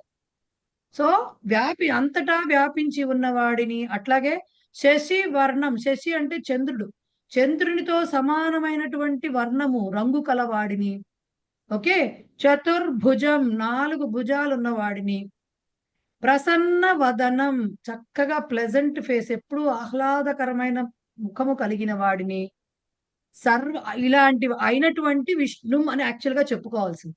అంటే శుక్లాంబరధరం శశివర్ణం చతుర్భుజం ప్రసన్నవదనం విష్ణుం అని చెప్పు, అటువంటి విష్ణువుని అని చెప్పుకోవడం యాక్చువల్ గా విష్ణుమూర్తిని ఉద్దేశించిన శ్లోకం. ఓకే, లేదు పరమాత్మను అని చెప్పుకోవాల్సిన శ్లోకం. సర్వ విఘ్నోపశాంతయే, సర్వ విఘ్న ఉపశాంతయే, మొత్తం ఒకటే పదం. అన్ని విఘ్నముల యొక్క ఉపశాంతి, ఉపశమనము కొరకు, అంటే అన్ని విఘ్నములను తొలగించుట కొరకు ధ్యాయేత్, ధ్యానించవలెను. ఓకే, ఇలాగా తెల్లని వస్త్రము ధరించిన వాడు, 4 భుజములు గలవాడు, చంద్రునితో సమానమైనటువంటి వర్ణము గలవాడిని, అలాగే ప్రసన్నమైన ముఖము గలవాడును అయినటువంటి విష్ణువును అన్ని విఘ్నములు తొలగించుటకై ప్రార్థించవలెను అనేది ఈ శ్లోకం యొక్క తాత్పర్యం. రైట్, అర్థమైందా? సో అందుకనే మనకి మామూలుగా అంటే మనం శుక్లాంబరధనం అని జనరల్ గా మొదలు పెడతాం, కానీ మామూలుగా బిగించేసేప్పుడు అంటే నోములు వ్రతాలు చేసుకునేప్పుడు ఏం బిగిన్ అవుతుంది, గణానాంత్వాం గణపతికి హవామహే వస్తుందా, అక్కడి నుంచి స్టార్ట్ అవుతుంది. లేదు, వక్రతుండ మహాకాయ నుంచి స్టార్ట్ అవుతుంది. మనం తర్వాత చేసేసాం, వాతాపి గణపతి భజే పాట ఎప్పుడు వచ్చిందో మనకు తెలియదు, కానీ మోస్ట్లీ అప్పటి నుంచి శుక్లాంబరధనం వచ్చేసి ఉంటుంది నాకు తెలిసి. దాంట్లో ముందర స్టార్ట్ అవుతుంది, దాని తర్వాత అగజానన పద్మార్కం చదివేస్తాం. అది లైన్ కదా, అదొక లైన్ అంతే. దీని తర్వాత అది పొద్దున్న లేవంగానే మొహం కడుక్కోవాలి, కాఫీ తాగాలి టైప్ లో చెప్పేస్తాం అనమాట. బట్ యాక్చువల్ మీనింగ్ ఇదే. Okay, right. ఎస్, మోహన రుక్మిణి గారు చెప్పండి, ఏంటో డౌట్ అని హ్యాండ్ రైజ్ చేశారు. శుక్లం అంటే మేడం, శుక్లాం కాదండి, అది శుక్ల అంబర కలిపి శుక్లాంబర ధర అయింది. అది శుక్లాం అనకూడదు, అందుకని శుక్ల అంబర ధరం, శుక్లాంబరధరం, తెల్లని. శుక్ల అంటే తెలుపు అని అర్థం, అంబరం అంటే వస్త్రం అని అర్థం, తెల్లని వస్త్రము ధరించిన వాడు. రైట్. ఎస్, పద్మావతి గారు ఏంటండి? అదే ఇది ప్రహేళికకి ఇట్లా వీళ్ళు ప్రహేళిక ఇచ్చేసి మనం ఆన్సర్ ఇట్లా రాయాలా లేదా ఎలా రాయాలి మేడం? అదే ప్రహేళికకి అక్కడ వాళ్ళు తాత్పర్యం కింద ఏమి ఇచ్చారో అది రాయాలి, చివరికి సమాధానం ఎలా ఇచ్చారో అది రాయాలి. అంటే అర్థం ఏంటంటే ముందర ఇచ్చిన ప్రహేళికకి అర్థం రాయాలి, తర్వాత దాని సమాధానం రాయాలి, రెండు రాయాలి. రైట్? ఎస్. ఇంకా అస్తు ఎవరికైనా మహోదయ, ధన్యవాదాలు. డౌట్స్ ఉన్నాయా? సంధ్య గారు ఇందాకటి హ్యాండ్ రైజ్ చేసిందేనా, ఇప్పుడు మళ్ళీ చేశారా? లేదు, నేను మర్చిపోయాను హ్యాండ్ డౌన్ నో చేయడం. Problem, no problem. ఓకే, సరే, అది అక్కడికి అయిపోయింది. నెక్స్ట్ టైం చెప్తున్నారు. మహోదయ, ఈ ప్రీవియస్ క్వశ్చన్ పేపర్స్ దొరుకుతాయా మనకి? తెలంగాణ అయితే ఉంటాయి, ఆంధ్రప్రదేశ్ సంగతి నాకు తెలియదు. తెలంగాణ అయితే నేను చూపిస్తా. మనకి కొంచెం లెసన్స్ అయ్యి చివరికి నేను వదిలేస్తా కదా 1 month ముందర, అప్పటి వరకు మీరు ఇది చేసుకుంటూ ఉంటే వెబ్సైట్ లో ఉన్నాయి. వెబ్సైట్ లింక్స్ అన్ని నేను చూపిస్తా, లింక్ పెడతా కూడా గ్రూప్ లో. నేను ఆన్సర్స్ ఉండవు వాటికి, ఆన్సర్స్ మీరు చేసుకోవాల్సిందే, ఓన్లీ క్వశ్చన్ పేపర్స్ ఉంటాయి. ఓకే, మోడల్ ఒకటే కదా మేడం, రెండు మోడల్ ఒకటే, అంటే కొంచెం డిఫరెన్స్ ఉంటుందండి. బేసిక్ గ్రామర్ ఒకటే. ఒకటే కదా. అదే మనం ఈ బుక్ నేర్చుకుంటే ఎలా ఇచ్చినా రాయొచ్చు. అంతే, బుక్కే చదువుకోవాలి. అందుకనే ఇప్పుడే పెట్టను అవి. క్వశ్చన్ పేపర్స్ అనేవి ముందు ఆన్సర్ చేయాలంటే ముందు సబ్జెక్ట్ రావాలి కదా, పాఠాలు తెలియాలి. సో లాస్ట్ కి లింక్స్ కూడా పెడతాను నేను. ఎస్, కృష్ణఫణి చెప్పండి. మహోదయ, ఇది మన సంస్కృత వాంగ్మయ పరిచయం గురించి మమ్మల్ని చదువుకోమన్నారు కదా, అది వాటికి సంబంధించిన క్వశ్చన్స్ ఏ లెసన్ కా లెసన్ ఇస్తే అప్పుడు కంప్లీట్ అయిపోతుందని నా ఉద్దేశం అండి. అంటే లాస్ట్ లో ఇస్తానని చెప్పారు కదా మీరు. ఫస్ట్ ఒక విషయం గుర్తుపెట్టుకోవాలి, లాస్ట్ లో ఇస్తానని నేను చెప్పింది ఓన్లీ సంస్కృత వాంగ్మయ పరిచయం కాదు. In general me question paper discuss చేసినప్పుడు క్వశ్చన్ పేపర్ ఎలా ఉంటుందో మీకు తెలుస్తుంది. ఒక 12 క్వశ్చన్లు ఇచ్చి దాంట్లో మీకు ఒక 10 క్వశ్చన్లకి సంస్కృతంలో సమాధానం రాయమని చెప్తారు. అవి కేవలం సంస్కృత వాంగ్మయ పరిచయంలోంచే రావు. అవి కథలోంచి, కావ్య అదే స్టోరీలోంచి రావచ్చు, లేకపోతే జనరల్ గా కూడా వెర్బ్ నుంచి ఈ వెర్బ్ కి ఈ రూపం రాయండి అని అడగచ్చు, అలా ఏదైనా ఇవ్వచ్చు. అలాంటి 1 mark క్వశ్చన్స్ ఏవైతే ఉన్నాయో అవి కొన్ని నేను ప్రిపేర్ చేయడం జరిగింది. అవి ఇస్తానన్నా. కేవలం వాటిల్లో ఇవి కూడా ఉండొచ్చు, సంస్కృత వాంగ్మయ పరిచయంలో క్వశ్చన్స్ కూడా రావచ్చు వాటిలో, కేవలం అవే వస్తాయని నేను చెప్పట్లేదు. ఓకేనా? అంటే ఏ లెసన్ అయిపోతుందని నా ఉద్దేశం అండి. అలా లెసన్ వైజ్ లేవు యాక్చువల్ గా. అవి కూడా ఎలా చేసినవి అంటే రకరకాల పేపర్స్ చూసుకుని అన్ని ఒక చోట రాసినవి అవి. ఓకే, అది లెసన్ వైజ్ ప్రిపేర్ చెయ్యలేదు. ఎందుకంటే ఉండేవి కొంచెం కొంచెం పార్ట్స్ అండి, దాంట్లో చదువుకుని కొంతైనా మనం కొంత ప్రిపరేషన్ ఉండాలి కదా, ప్రతిదీ నోట్స్ లాగా ఇవ్వలేం కదా ఒక స్టేజ్కి వచ్చాక, అందుకని ఇవ్వము.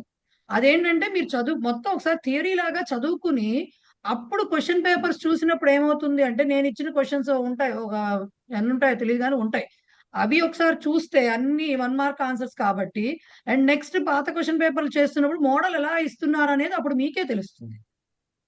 అంటే నేను తెలుగులో ప్రిపేర్ చేసుకుంటున్నాను, బట్ దాన్ని సంస్కృతంలో రాయాలంటే తెలియాలి కదా అని ఉద్దేశంతో అడుగుతున్నాను. క్వశ్చన్స్ ఎలా వస్తే దాన్ని బట్టి మనం చూసుకోవచ్చు కదా అని ఉద్దేశం నాది. అంతే. కరెక్టే, కాదంటలేదు. బట్ తెలుగులో అవి మీకు ప్రవేశ అయ్యేసరికి వాటిని సంస్కృతంలో రాసే కెపాసిటీ వస్తుంది, కంగారు పడకండి. రైట్, ధన్యవాదాలు. Okay, right. మల్లీశ్వరి ఏంటి మహోదయ, చెప్పండి. ఇవి గ్రంథాలు గ్రంథకర్తలు ఉన్నాయి చూడండి, పుట సంఖ్య 61 లో. ఇప్పుడు ఇవన్నీ ఇట్లా చదువుకొని బట్టి పట్టాలి అంతే కదా? బట్ ఎందుకంటే మ్యాచింగ్ లో ఇస్తారు, మ్యాచింగ్ అని ఉంటుంది, మహోదయ, గ్రంథాలు గ్రంథకర్తలు వాయిస్ బ్రేక్ అవుతుంది. మ్యాచ్ చేసుకోవాలి. మ్యాచింగ్ లో జతపరచడంలో మహోదయ, ఇస్తారండి అవి. ఒక్క నిమిషం మల్లీశ్వరి, జతపరచడంలో ఇస్తారు అవి. అందుకని గ్రంథాలు గ్రంథకర్తలు తెలుసుకోవాలి. మీరు ఒకటండి, ఎంత గుర్తు పెట్టుకుంటారు, పెట్టుకోగలరు, పెట్టుకుంటారు అనేది ఎవరి కెపాసిటీ మీద వాళ్ళకి డిపెండ్ అయి ఉంటుంది. బట్ ఇచ్చే మోడల్ మాత్రం గ్రంథాలు గ్రంథకర్తలు లాంటివి మ్యాచింగ్ లో ఇస్తారు. ఒకవైపు గ్రంథాలు ఇస్తారు, ఒకవైపు గ్రంథకర్తలు ఇస్తారు, మ్యాచ్ చేయాల్సి వస్తుంది. అలా అడుగుతారు కాబట్టి పోతే 3 మార్కులు 4 మార్కులు అనుకున్నారు అనుకోండి, నేను గుర్తుపెట్టుకొని ఏదో బాగా ఫెమిలియర్ గా ఉన్న పేర్లు మాత్రమే గుర్తుపెట్టుకుంటా అంటే మీ ఇష్టం. ఓకే, నేను ఇక్కడ క్లాస్ లో నా ఫోకస్ అంతా ఎంతసేపు ఉంటుందంటే, ఈ థియరీ ఇప్పుడు గుర్తు లేకపోతే నష్టం లేదు బేసిక్ గా, బట్ గ్రామర్ కావాలి. అది రాకపోతే వాక్యం రాయడం రాదు, గ్రామర్ లేకపోతే వాక్యం రాయడం రాదు. అందుకని నా ఫోకస్ అంతా ఎంతసేపు వీటి మీద అసలు ఉండనే ఉండదు నాది. ఇప్పుడు నన్ను అడిగితే నేను కూడా చెప్పలేను, అవి ఎవరు రాశారని అడిగితే నేను కూడా చెప్పలేను. అయిపోయింది, ఎప్పుడో చదివేసాము, అయిపోయింది. నాకు గుర్తు కూడా ఉండదు, కొన్ని అయితే గుర్తుంటాయి, అన్ని గుర్తుండవు. సో గుర్తుండేది గుర్తుండేది ఏంటంటే గ్రామర్. ఎస్ మల్లీశ్వరి చెప్పండి. మేడం, మా కోసం మీరు అంటే సెల్ఫ్ స్టడీ కోసం పెట్టుకున్నవి ఏవైతే ఉన్నాయో, ఒక కావ్య కథ కానీ లేకపోతే సంస్కృత వాంగ్మయ పరిచయం ఇలాంటి వాటిల్లో క్వశ్చన్స్ అండ్ ఆన్సర్స్ ఎవరికి వాళ్ళు ప్రిపేర్ చేసుకుంటేనే వాళ్ళకి బాగా గుర్తుంటాయి. అంతే. అది చదివినప్పుడు ఖచ్చితంగా ఇది ఇలా వస్తుంది అంటే వేదాలు ఉన్నాయనుకోండి, వేదాలు ఎన్ని రకాలు ఏమిటి అనేది మనకి మనమే క్వశ్చన్స్ తయారు చేసుకోవచ్చు. యాక్చువల్ గా మేము అలా చేసుకుని చదువుకున్నాం దాదాపు. ఆవిడ మీకు సీనియర్ నాగమల్లీశ్వరి ఆవిడ ఇప్పుడు 3rd లెవెల్లో ఉన్నారు. ఆవిడ కొద్దిగా టీచింగ్ లైన్ లో రావడానికి ఇంట్రెస్ట్ ఉంది కాబట్టి క్లాసులు అటెండ్ అవుతున్నారు, మళ్ళీ వస్తున్నారు. బట్ వాళ్ళు అలా గ్రూప్ ఫామ్ చేసుకుని వాళ్ళు చదువుకున్నారు అట్లా ఎవరికి వాళ్ళే. ఇప్పుడు ఆవిడ అడుగుతుంది కూడా అదే మల్లీశ్వరి, మన కృష్ణఫణి గారు అడుగుతున్నది ఏంటంటే తెలుగులో రాసుకుంటున్నాను మహోదయ, నేను సంస్కృతంలో ఎలా అని. ముందు తెలుగులో రాస్తే సంస్కృతంలో ఆటోమేటిక్ గా అది వస్తుంది, కంగారు పడకండి అని అవే చెప్తున్నారు. వచ్చేస్తాయి తర్వాత అది మూడో ఆటోమేటిక్ గా వస్తాయి, పార్ట్. అది పర్వాలేదు. ఆవిడ సీనియర్, నేను చెప్పడం కాదు, పోనీ నేను టీచర్ గా చెప్తున్నా, ఆవిడ స్టూడెంట్ గానే చెప్తుంది కదా. మీకు మూడో పాఠమే ఇంకా వెర్బులే ఫుల్ గా అవ్వలేదు చెప్పడం. వాటికి పాస్ట్ టెన్స్ వస్తాయి, ఫ్యూచర్ టెన్స్ వస్తాయి, వాక్య నిర్మాణం వస్తాయి, అన్ని వస్తాయి, కంగారు పడకండి. రైట్. ఇవి డౌట్స్ మహోదయ వస్తుంటే మేడం ఇప్పుడు నాకైతే ఆన్సర్స్ మేము ఇలాగే మేము అడిగామని డౌట్ వస్తుంది. ఇప్పుడు డౌట్ వస్తుందా మళ్ళీ సరే? ఇప్పుడు బాగా డౌట్ వస్తుంది, రానిండి, అంత మంచిది క్లాస్ అసలు. ధన్యవాదాలు మోదీ. రైట్. ఎస్ సంధ్య చెప్పండి. ఇప్పుడు మేము మా ఉత్తరం ఏదైతే రాయాలో ప్రశ్నకి అది మనం హిందీలోనే రాయాలా? ఇప్పుడు ఎక్స్ప్లెనేషన్స్ ఏదైతే రాయాలో శ్లోకానికి వాటికి ప్రవళికకి అవి మనం హిందీలో రాయొచ్చా? హిందీలో అంటే హిందీ లాంగ్వేజ్ లో రాయొచ్చు అని అడుగుతున్నారా? హిందీ లాంగ్వేజ్ లోని మీరు సెలెక్ట్ చేసుకున్న లాంగ్వేజ్ హిందీ అయితేనే హిందీలో రాయాలి. మీరు తెలుగు రాసుకుని కొంత తెలుగు చేస్తాను కొంత హిందీ రాస్తానంటే కుదరదు. లేదు నేను సెలెక్ట్ చేసుకుందే హిందీ చేసుకున్నాను. మరి రాయొచ్చు అంతే. ఇప్పుడు ఓకే. మేము చెప్పేది ఇక్కడ తెలుగు, ఎందుకంటే తెలుగు రాష్ట్రాల్లో మాక్సిమం 99% నాకు దాంతో ఇబ్బంది ఏమీ లేదు. దాంతో లేదు కదా. సో మీరు ఆ. ఎలా అంటే ఇప్పుడు తెలుగు పుస్తకంలో ఎలా ఉందో తెలుగు మీడియం వాళ్ళు అది రాస్తారు, మీడియమే అంతే. ఇంగ్లీష్ లో రాసే వాళ్ళు ఉంటారు, ఇంగ్లీష్ మీడియం, హిందీ మీడియం, మూడు ఉన్నాయి. మనకి క్వశ్చన్స్ కూడా అందుకనే ఇన్స్ట్రక్షన్స్ 3 భాషల్లోనూ ఇస్తారు. సంస్కృతంతో కాకుండా తెలుగు, ఇంగ్లీష్, హిందీ మూడిట్లో ఉంటాయి తెలంగాణ వాళ్ళకైతే. ఓకే. నేను హిందీయే తెప్పించుకున్నాను మహోదయ, మరి నాకు హిందీయే కంఫర్టబుల్. సో మీరు ఎందుకంటే మీరు ఆ లైన్ లో ఉన్నారు కాబట్టి మీకు హిందీ కంఫర్టబుల్ కాబట్టి హిందీలో రాసేయచ్చు. ఇప్పుడు మీకు తాత్పర్యం అంతా మీ పుస్తకంలో ఎలా ఉందో అలా రాసేయచ్చు. మీకు మన అర్థం ఓన్ వర్డ్స్ లో కూడా రాయొచ్చు కదా? ఓన్ వర్డ్స్ లో మన రాయొచ్చు. ఓన్ వర్డ్స్ అది ఏ భాష అయినా రాయొచ్చు. ఓన్ వర్డ్స్ లో తెలుగు వాళ్ళైనా రాయొచ్చు, ఇంగ్లీష్ మీడియం లో రాసే వాళ్ళు రాయొచ్చు, హిందీ వాళ్ళు రాయొచ్చు. బట్ మీనింగ్ డిఫరెంట్ అవ్వకూడదు, ఆ ఎసెన్స్ అదే ఉండాలి. Sure okay. తప్పకుండా. ఉన్నారండి అస్తు హిందీలో మహోదయ. రాసేవాళ్ళు కూడా ఉన్నారు. అస్తు మహోదయ. రైట్. సుభద్ర గారు చెప్పండి. ఇప్పుడు ఈ సంస్కృత వాంగ్మయ పరిచయం లాంటి వాటిలో ఇప్పుడు పదాలు ఉన్నాయి. ఇప్పుడు వ్యాకరణ శాస్త్రం ఇది అని అవి క్వశ్చన్ గా ఇచ్చినప్పుడు నేను ఎంచుకున్న మాధ్యమం తెలుగు అయినప్పుడు నేను సమాధానం తెలుగులో రాయొచ్చా? ఇప్పుడు ఎన్ని వేదాలు ఉన్నాయని అంటే 4 వేదాలు. ఆ 4 వేదాల పేర్లు తెలుగులో 4 వేదాలు. సుభద్ర గారు, మీరు అడుగుతున్న క్వశ్చన్ కి ఆన్సర్ ఏమిటి అంటే, మీకు ప్రవేశ పరీక్షలో అంటే ఇంకా నేను లెసన్స్ చెప్పకుండా పరీక్ష పేపర్ డిస్కస్ చేయకుండా చెప్పడం ఇవన్నీ కష్టమే, బట్ అయినా చెప్తాను. పరీక్ష క్వశ్చన్ పేపర్ మీ వేరే లింకులు వచ్చి క్వశ్చన్ పేపర్లు వచ్చే లోపల మీరు పుస్తకం వెనకాల ఉన్నటువంటి 2 క్వశ్చన్ పేపర్లు చూడండి. చూస్తే ఒకటి ఆన్సర్స్ ఇస్తారు, రెండోది ఆన్సర్స్ ఇవ్వరు. మీకు మోడల్ తెలుస్తుంది, ఆ రెండిట్లో ఏదో ఒక మోడల్ కానీ లేకపోతే రెండిట్లో మిక్స్ చేసిన మోడల్ కానీ వస్తుంది క్వశ్చన్ పేపర్ జనరల్ గా. సో ఏమవుతుంది, క్వశ్చన్స్ ఎప్పుడు కూడా మీకు సంస్కృతంలోనే ఆన్సర్స్ రాయాలి, తెలుగులో రాసేవి తక్కువ ఉంటాయి. కొన్నిటికి మాత్రం మీరు అంటున్న ఈ వాంగ్మయ పరిచయం దీనికి మాత్రం వాళ్ళు పైన ఇన్స్ట్రక్షన్స్ లో రాస్తారు, స్వభాషలో రాయండి అని ఇస్తారు. అంటే మీరు ఏ మీడియం ఎంచుకుంటే ఆ మీడియంలో. ఇప్పుడు శ్లోకాలు ఏదైతే ఉన్నాయో మనకి సూక్తులు, సూక్తికి మీనింగ్, ప్రహేళికలకి మీనింగ్, సమాధానము, అలాగే మన దేవతాస్తుతులు వచ్చినాయి కదా, వాటిల్లో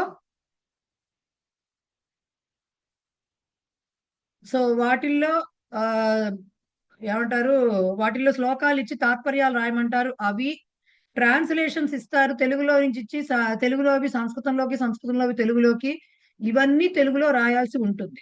అవి కాకుండా ఎక్కడైనా మీ భాషలో రాయండి, స్వభాషలో రాయండి అని ఇస్తేనే రాయాలి.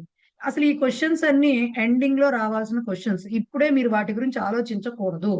ఇప్పుడు ఊరికే చదువుకుంటూ వెళ్ళాలి. అప్పుడే క్వశ్చన్ ప్రిపరేషన్ కూడా నేనైతే ఎంకరేజ్ చేయను, నా పద్ధతి అయితే అది. కంగారు పడితే సమ ప్రయోజనం ఉండదు. ఎందుకంటే ఇవన్నీ పేపర్ డిస్కషన్ అప్పుడు అన్ని చేస్తాను నేను యాక్చువల్ గా. సో అప్పుడు చూపించి చెప్తా, ఇలా అడుగుతారు కాబట్టి మీరు ఇలా రాయాల్సి ఉంటుంది అని. అలా మీరు అందుకే తొందరగా 1 month 1.5 ముందర నేను సిలబస్ కంప్లీట్ చేసేది. ముందు మీ కాన్సన్ట్రేషన్ గ్రామర్ ఎలాగా కరెక్ట్ గా తెలుసుకోవాలి, టేబుల్స్ ఎలా ఇవన్నీ చేసుకోవాలి. ఆ థియరీ పార్ట్ ఊరికే చదువుకుంటూ వెళ్తూ ఉండండి, గుర్తు పెట్టుకుంటూ వెళ్తూ ఉండండి. క్వశ్చన్ ప్రిపరేషన్ తర్వాత చేసుకోవచ్చు. రైట్? ఇంక మళ్ళీ ఇంకోసారి మనం డిస్కస్ చేయొద్దు క్వశ్చన్స్ గురించి. రైట్? ఓకేనా? రైట్. లేదు మేడం మిమ్మల్ని మాట ఊరికే పాఠాలు ఒకటి చెప్పేసి నేను వదిలేసేయను, కంగారు పడకండి. ఎలా ఒక్క క్వశ్చన్ నిమిషం మేడం. ఎలా ఆన్సర్ చెయ్యాలో నేను చెప్తాను. చెప్పిన తర్వాతే మిమ్మల్ని బరిలోకి దించుతాను. అంతవరకు మీకు ఆ దడే అక్కర్లేదు. రైట్? సో పాఠాలు ఒక్క నిమిషం, నా మాట చెప్పండి. వినబడుతుంది. నేను అడిగేది క్వశ్చన్ ప్రిపరేషన్ కోసం కాదు మేడం. ఇప్పుడు ఈసా వాస్యోపనిషత్ అని తెలుగులో ఇచ్చారు, దాన్ని మేము సంస్కృతంలో రాయాలంటే మేము ఇప్పటి నుంచే ప్రాక్టీస్ చేసుకోవాలి కదా ఆ పదాన్ని రాయడం. అలా రాయాల్సి వస్తే కష్టం కదా. అంటే ఇప్పుడు ఒకటినండి సుభద్ర గారు, ప్రవేశకి ప్రీ రిక్విజిట్టే దేవనాగరి లిపిలో రాయడం రావాలి అనేది. ఓకే, మీరు అట్లీస్ట్ ప్రవేశ అయ్యేసరికి రాయడం అందరికి. అందుకనే మీకు ఇక ఎక్కడ ఈ వందతే ఈ టేబుల్స్ కానీ ఎక్కడ మీరు తెలుగులో రాయడానికి లేదు. తెలుగు లిపిలో అన్ని సంస్కృతంలో రాయాల్సిందే. ఒక ట్రాన్స్లేషన్స్ తెలుగు భాషలో రాసేవి తప్ప సంస్కృత భాష ప్రయోగించేది మొత్తం మనం సంస్కృత దేవనాగరి లిపే. అయితే మీరు అడుగుతున్న ఈశావాస్యోపనిషత్తు అంటే అసలంటూ సంస్కృతం రాస్తే, సంస్కృతం రాయడం వస్తే ఎంత పెద్ద మాట అయినా రాయొచ్చు. రైట్? ఇవి తెలుగులో అడుగుతారా సంస్కృతంలో అడుగుతారా అనేది క్వశ్చన్స్ వస్తే గానీ మనం చెప్పలేము. మీకు కావాలంటే ఒకసారి తీసి చూసుకోండి. రైట్? అలాగే మేడం, ధన్యవాదాలు. సో నెక్స్ట్ టైం గురించి అండి. టైం గురించి చెప్తున్నారు ఈ లెసన్ లో. శిబిరాల నుంచి వచ్చిన వాళ్ళకి ఆల్రెడీ చెప్పే ఉంటారు. ఇప్పుడు సంస్కృతంలో టైం ఎలా చెప్పుకుంటామో చూస్తాం.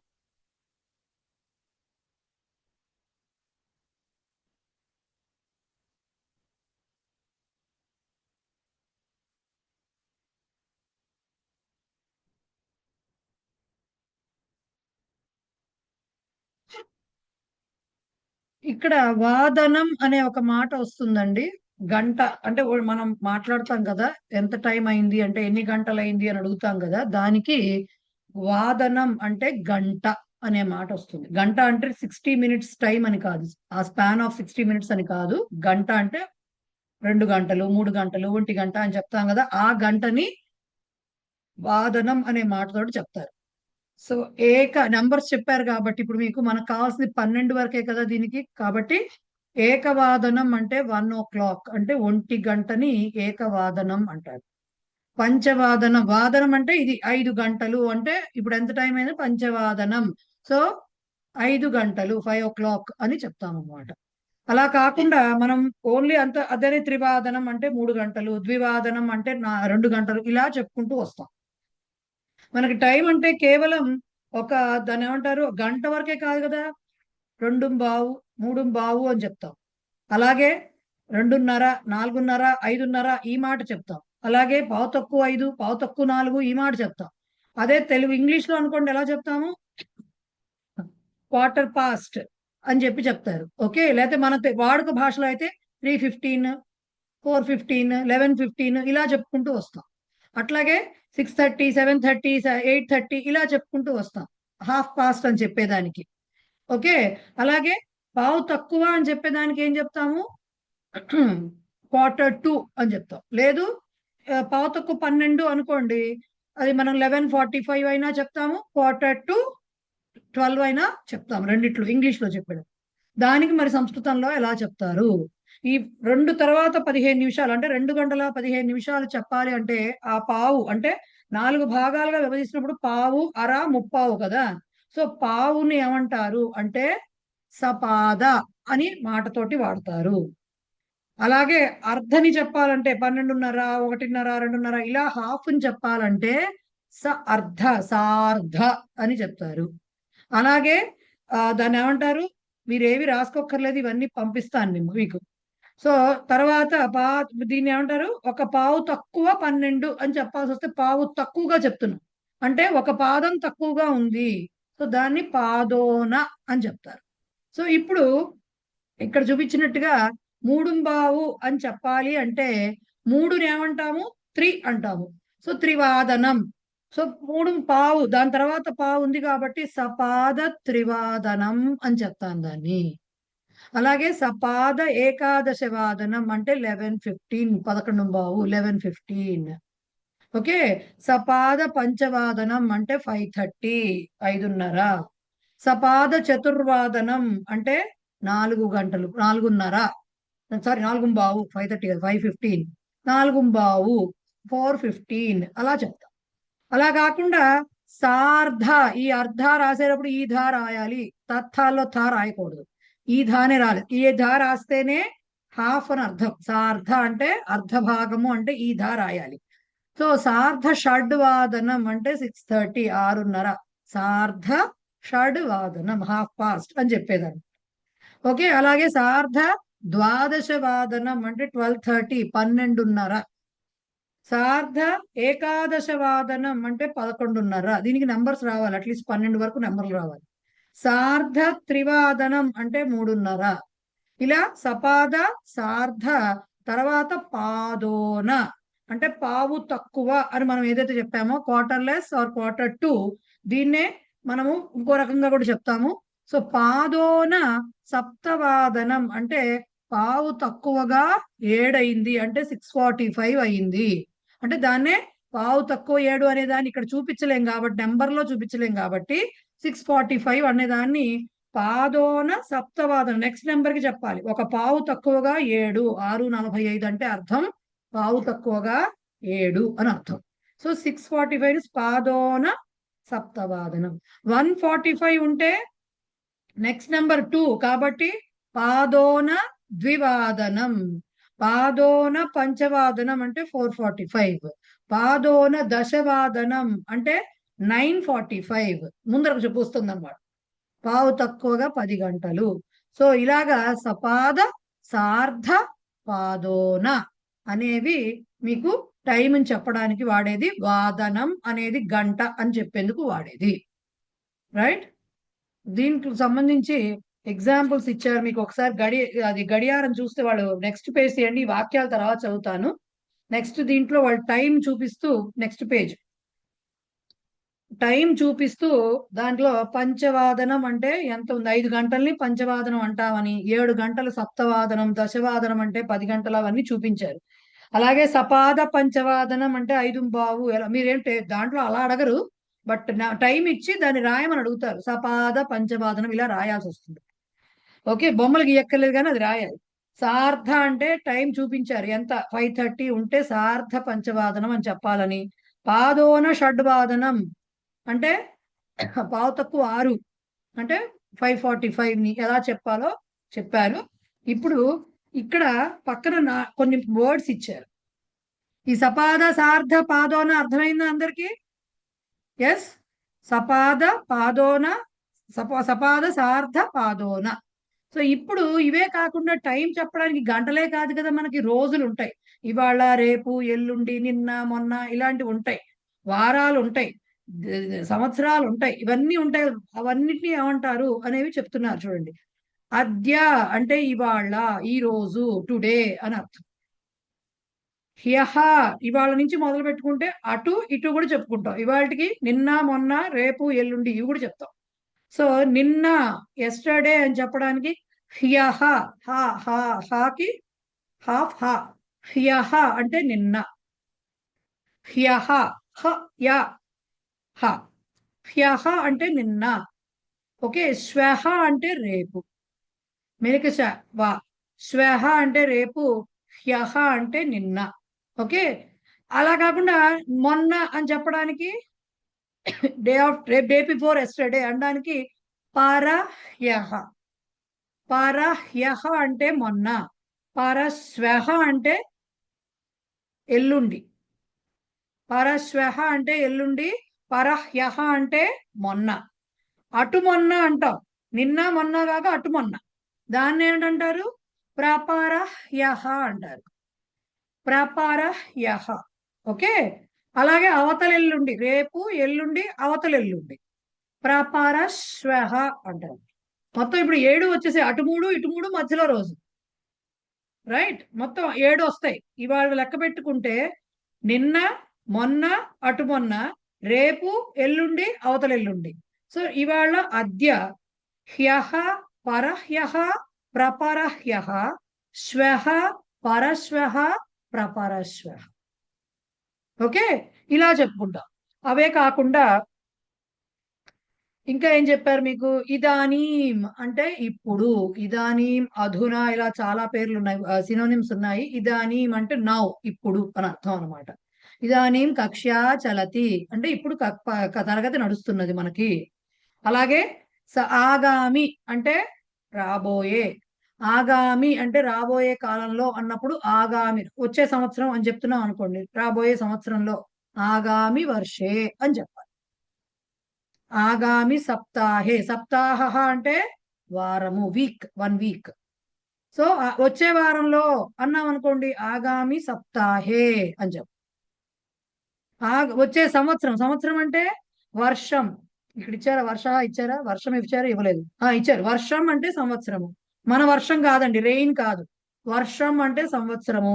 అలాగే సంవత్సరః అన్నా వత్సరః అన్నా కూడా సంవత్సరం అనే అర్థం. సో 3 సినోనిమ్స్, వత్సరః, సంవత్సరః, వర్షం. అవి 2 పుంలింగ పదాలు, ఇది నపుంసకలింగ పదం వర్షం అనేది. సో ఆగామి వర్షే ఆర్ ఆగామి సంవత్సరే ఆర్ ఆగామి వత్సరే అంటే వచ్చే సంవత్సరం అని అర్థం. ఓకే, ఆగామి. అలాగే సప్తాహ, గత అంటే గడిచిన, గత కాలంలో అంటాం కదా. సో గడచిన, గత అంటే గత సప్తాహే అన్నారనుకోండి, క్రిందటి వారం. గత వర్షే క్రిందటి సంవత్సరం, నిరుడు అంటామే మనము, అది పోయిన ఏడాది అంటామే, అట్లా అన్నమాట.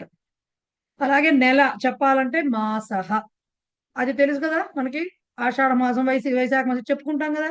మాసః పుంలింగ శబ్దం. సో ఆగామి మాసే అంటే వచ్చే నెలలో, గత మాసే అంటే క్రిందటి నెలలో, మాసే అంటే నెల, మాసః అంటే నెల. ఓకే, అది మీకు చెప్పింది. పక్షః ఇది కూడా ఉందిగా. ఇప్పుడు ఏమైంది, రోజులైనాయి, వారం అయింది, పక్షం ఉంటుంది కదా మధ్యలో, శుక్లపక్షం కృష్ణపక్షం టైప్ లో 15 ఫోర్ట్ నైట్, 15 రోజుల్ని పక్షః అంటారు. ఓకే, పక్షః 15 రోజుల కాలాన్ని పక్షః అంటారు. ఆ మాట కూడా మనకు తెలిసిందే, శుక్లపక్షము కృష్ణపక్షం అనేది మనం వాడతాం కాబట్టి అది కూడా తెలుసు. సో ఇవి చెప్పారు, ఇవి తెలుసుకుని ఉండాలి. ఓకేనా? టైం అంటే కేవలం టైం, గడియారం టైమే కాదు, డేస్ ని ఏమంటారు. అలాగే వాసరహ, ఈ మాట కూడా చెప్పుకోవాలి. వాసరహ అంటే వారము. ఇప్పుడు ఇవాళ ఏ వారం? మంగళవారము. దీన్ని ఏమంటాము? మంగళవాసరహ అంటాం. సోమవాసరహ, మంగళవాసరహ, బుధవాసరహ, గురువాసరహ, శుక్రవాసరహ, శనివాసరహ, రవివాసర, లేకపోతే భానువాసర. ఆదివారం అనరు, ఆదివాసరహ అనరు, భానువాసరహ ఆర్ రవివాసరహ అంటే ఆదివారం. సో వాసరహ అంటే ఆ వారము అని చెప్పే ఇదనమాట. 1 వీక్ టైం కాదు, ఇవాళ వారాన్ని ఏమంటాం, ఈ రోజుని, దాన్ని వాసరహ అంటే. ఓకే, సో ఇవి వాళ్ళు చెప్పారు, ఇవి నేర్చుకోవాలి. ఇప్పుడు వాక్యాలు చదివే ముందు ఏంటండి కృష్ణపండి చెప్పండి. ఇప్పుడు మనం టైం చెప్పినప్పుడు మనకి 5 నిమిషాలు తక్కువ అని, 5:05 అని, 5:10 అని అలా చెప్తాం కదా. వాటిని నిమిషాలకి ఎలా చెప్పాల్సి వస్తుందండి? 5:20 అని అట్లా చెప్తాం కదా. అట్లా చెప్పినప్పుడు అది మీకు ఇవ్వలేదు, బట్ అది కూడా తెలుసుకుని ఉండడంలో తప్పు లేదు, ఎందుకంటే మనకు ఉపయోగిస్తాయి కాబట్టి.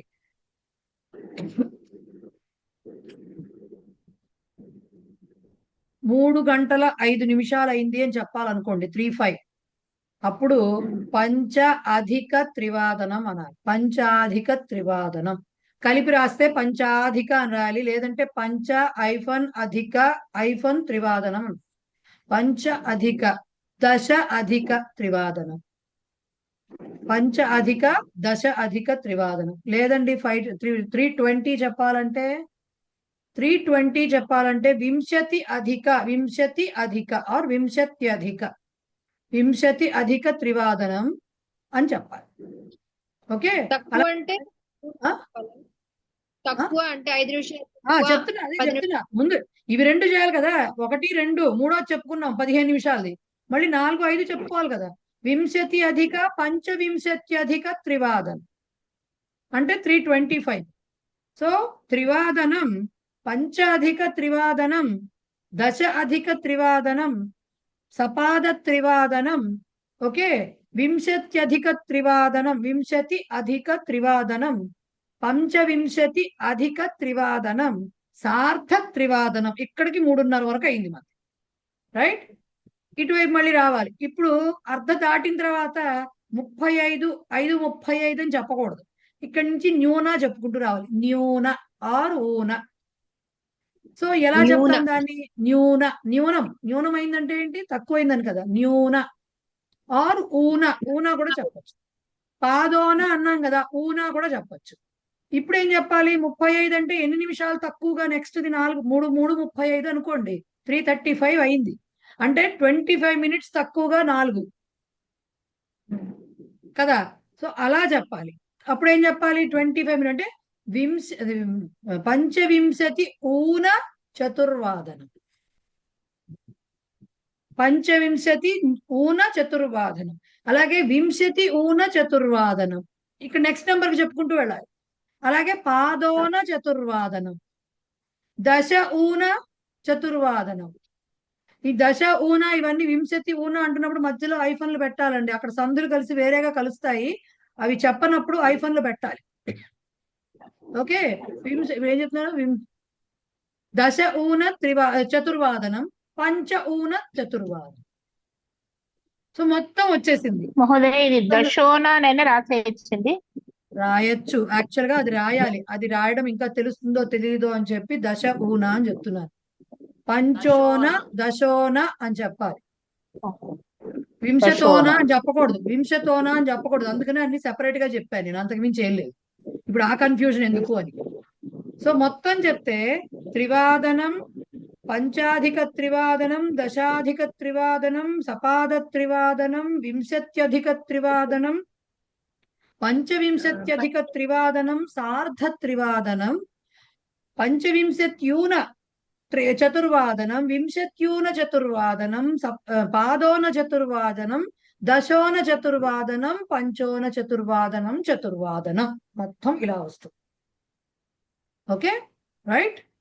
అదే అన్నమాట. ఇప్పుడు వాక్యాలు తీయండి. అరుణః షడ్వాదనే ఉత్తిష్టతి. టైం చెప్పేటప్పుడు ఎప్పుడు సప్తమిలో చెప్తూ ఉంటాం జనరల్ గా. ఆ టైంకి లేస్తాడు, అన్ని గంటలకు లేస్తాడు. ఎప్పుడు 6 గంటలకు లేస్తాడు అంటే 6 గంటల సమయములో లేస్తాడు అని చెప్పాలి. అందుకని అరుణుడు అనే అతను షడ్వాదనే 6 గంటలకు నిద్ర లేస్తాడు. నిద్ర అని చెప్పలేదు, లేస్తాడు. ఉత్తిష్టతి లేస్తున్నాడు.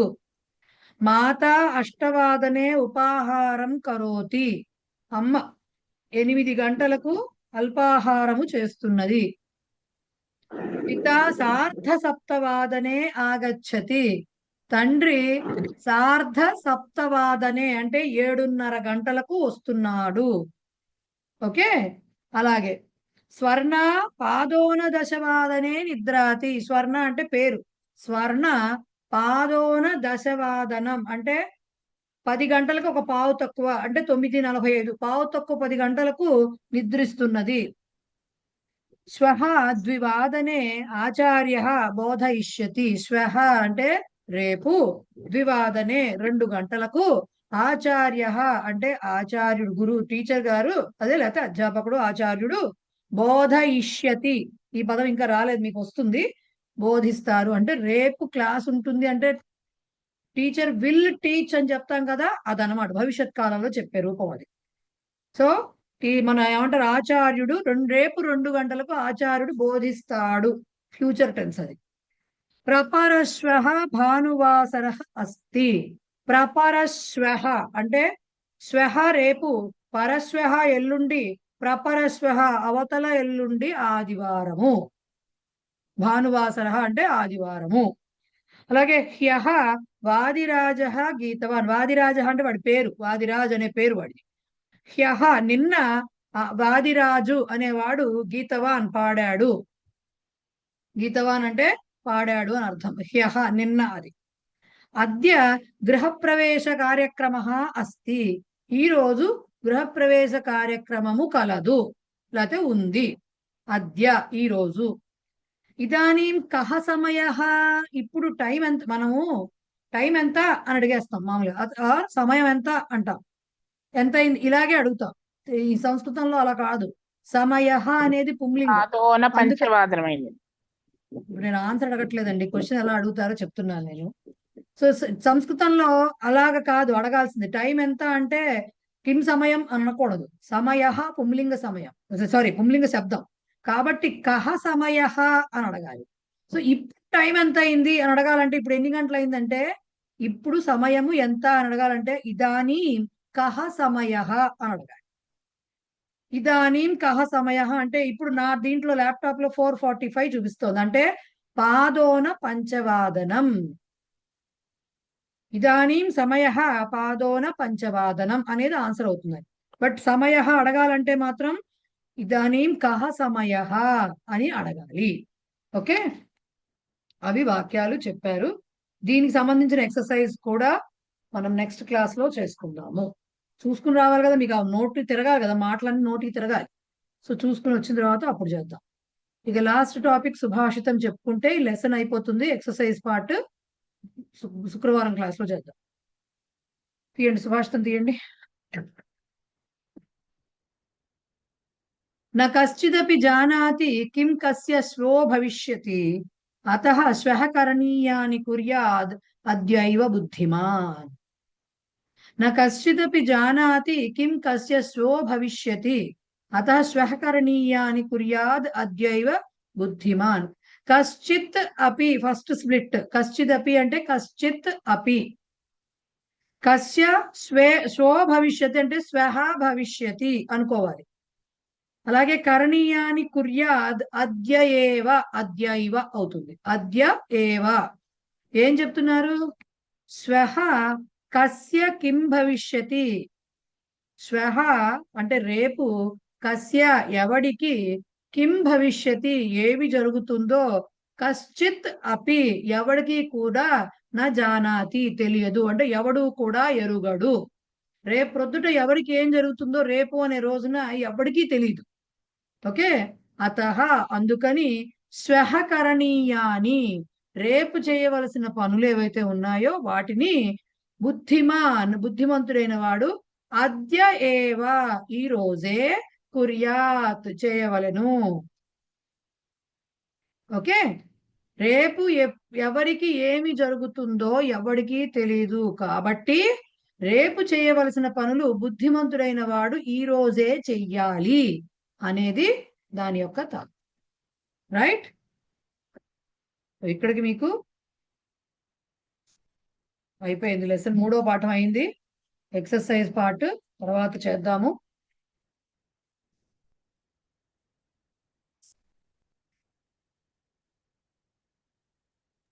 మీకు లెసన్ ఎండింగ్ ఎక్సర్సైజ్ లో ఫస్ట్ అంటే సుభాషితం చెప్పుకుని దాని పక్క పేజ్ లో సంస్కృత అక్షరాల్లో రాయండి అని ఇచ్చారు. అంటే అలా ఏం క్వశ్చన్ పేపర్ లో ఇవ్వరు, బట్ మీకు లిపి అలవాటు చేయడం కోసం చేస్తున్నారు వాళ్ళు.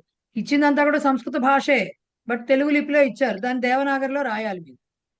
ఓకేనా, ట్రాన్స్లేట్ చేయడం కూడా ఇప్పుడు ఇక్కడ వస్తున్న వెర్బ్స్ అన్ని కూడా పెరుగుచున్నవి, దుఃఖిస్తున్నారు, రక్షిస్తున్నారు, ఇవన్నీ కూడా ఆత్మనేపది క్రియాపదాలు. సో ఇప్పుడు మీరు చూసుకుని వస్తే ఆ ట్రాన్స్లేషన్స్ చేయడానికి మనకి వీలుగా ఉంటుంది. ఇప్పుడంటే ఇప్పుడు గుర్తుండవు కదా, ఇందాకే చెప్పుకున్నాం కాబట్టి చదువుకుని రండి.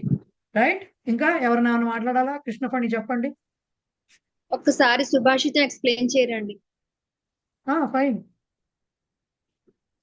శ్వః అంటే ఎప్పుడు పద్యాల్లో ఎప్పుడు కూడా ఒకే రకంగా అంటే లైన్ లో మాటలు ఉండవు, జంబుల్డ్ గా ఉంటాయి. దాన్ని మనం మామూలుగా చెప్పుకుంటాం. శ్వః రేపు, కస్య ఎవడికి, కిం ఏది, భవిష్యతి జరుగుతుందో, కశ్చిత్ అపి ఎవడికి ఎవడు కూడా, నా జానాతి ఎరుగడు.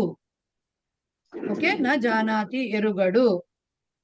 అతః అందువలన, శ్వః రేపు, కరణీయాని చేయవలసిన పనులను, బుద్ధిమాన్ బుద్ధిమంతుడైన వాడు, అద్య ఏవ అద్యైవ ఇవాళ్లే అంటే ఈ రోజే, కుర్యాద్ అంటే చేయాలి, చేయవలెను. ఓకేనా? ఓకే, ధన్యవాదాలు. నెక్స్ట్ క్లాస్ శుక్రవారం ఉంటుందండి. చదువుకుని రండి లెసన్, అప్పుడు ఎక్సర్సైజ్ చేద్దాము. టైంను బట్టి ఫోర్త్ లెసన్ కూడా స్టార్ట్ చేస్తాం. టైంను బట్టి ఎంత టైం ఉంటుందో చూసుకుని. రైట్. ఏకతామంత్రం అండ్ ఏమన్నా అడగాలనుకుంటే అడగచ్చు, లేదంటే ఎంత టైం ఉంది? ఇంకా 10 నిమిషాలు ఉన్నట్టుంది. మనం లేకపోతే సరే, అయితే ఏకతామంత్రం అండ్ శాంతి మంత్రం ఎవరు పాడతారు? మహోదయ, ఇక్కడ కింది ప్రశ్నలకు సమాధానం రాయండి అని తెలుగులో ఇచ్చారు. ఉభయపది అంటే ఏమిటి అనేది. అప్పుడు దానికి ఆన్సర్ కూడా తెలుగులోనే రాయాలండి, సాంస్క్రిట్ లో రాయాలా? ఇక్కడ తెలుగులో ఇచ్చారు కాబట్టి తెలుగులో రాస్తారు, కానీ అక్కడ క్వశ్చన్ పేపర్ లో తెలుగులో ఉండదు. తెలుగులో ఉండదు. క్వశ్చన్ పేపర్ లో ఎలా ఉంటుందంటే ఉభయపది నామకిం అని వస్తుంది. ఒక్కొక్కసారి క్వశ్చన్ సంస్కృతంలో ఇచ్చినా మీ స్వభాషలో రాయండి అని ఇస్తారు, అప్పుడు గొడవే లేదు. అలా ఉంటుంది. ఒక 10 క్వశ్చన్స్ కి మాత్రమే ఆన్సర్స్ సంస్కృతంలో రాయాలండి. అవి కాక అంటే క్వశ్చన్ పేపర్ సెట్ చేసేది మారుతూ ఉంటారు కదా పీపుల్. ఆ మారినప్పుడు ఎవరైనా వేరే సెట్ కింద ఇచ్చారనుకోండి, అప్పుడు ఏమవుతుందంటే యూజువల్ గా 2 మార్క్స్ క్వశ్చన్స్ 2 3 ఉంటాయి. అవి ఎలా అడుగుతారంటే వేదాంగాని కతి ఇలా అడుగుతారు. క్వశ్చన్ సంస్కృతంలో ఉంటుంది కానీ ఆన్సర్ మీరు తెలుగులో రాస్తారు దానికి. అలాంటి సందర్భాలు వస్తాయి. అలా వస్తే గొడవ లేదు. బట్ వీటికి ప్రస్తుతానికి తెలుగులో ఆన్సర్ తెలుసుకుని ఉండండి. నేను చెప్తున్నాగా సంస్కృతంలో రాయడం వచ్చేస్తుంది మీకు. ఓకేనా? రైట్. మోహన రుక్మిణి గారు చెప్పండి.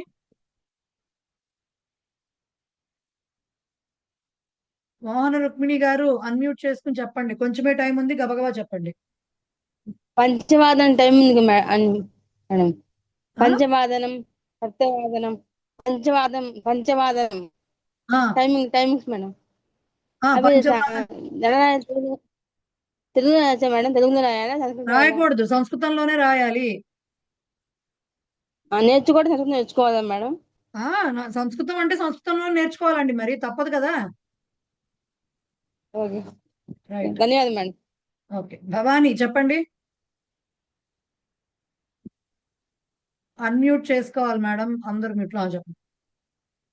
ఏకతా మంత్రం చెప్తారా? ఒక్క నిమిషం ఆగండి, అయితే డౌట్లు ఎవరికో ఉన్నాయి. స్రవంతి చెప్పండి. పాదోన అనే శబ్దానికి అర్థం ఏమిటి అన్నారు? It basically means 15 minutes less అని కదా. సో అది మనం పావు తక్కువ అని రాస్తామా, లేకపోతే ముప్పావు అని కూడా రాయచ్చా? And one more thing is, ఇది ఓన్లీ టైం కి రిలేటెడ్ వర్డా, ఇంకా వేరే ఎక్కడన్నా కూడా దీన్ని యూజ్ చేస్తామా? వేరే ఎక్కడైనా పాదాల కింద విభజించే చోట ఎక్కడైనా వాడచ్చు, కానీ ఎక్కువగా వాడేది టైంకే వాడతారు. పాద ఊన అంటే ఒక పావు తక్కువగా.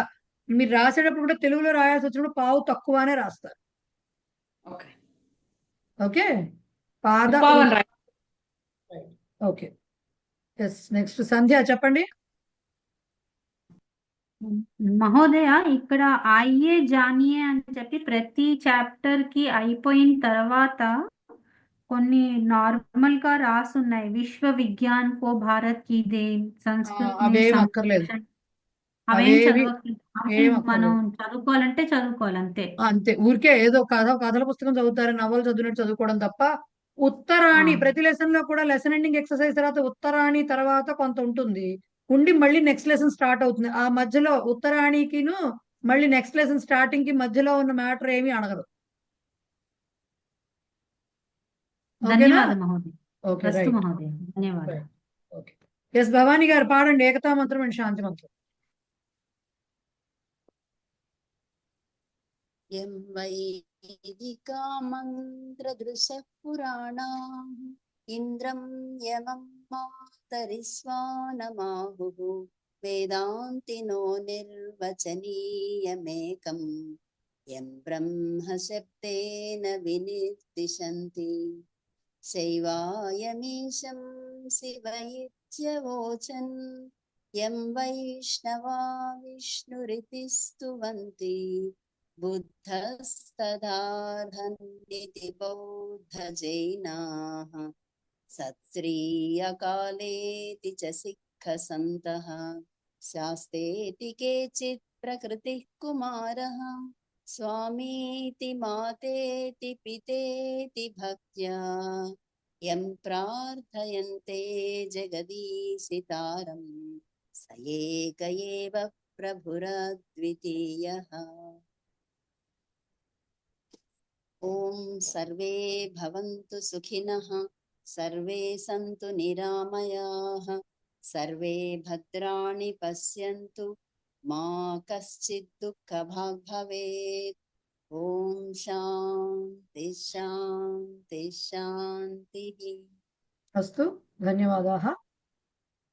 ఓకే, మళ్ళీ ఫ్రైడే క్లాస్ లో కలుసుకుందాం. నమస్కారం. ధన్యవాదాలు మహోదయ.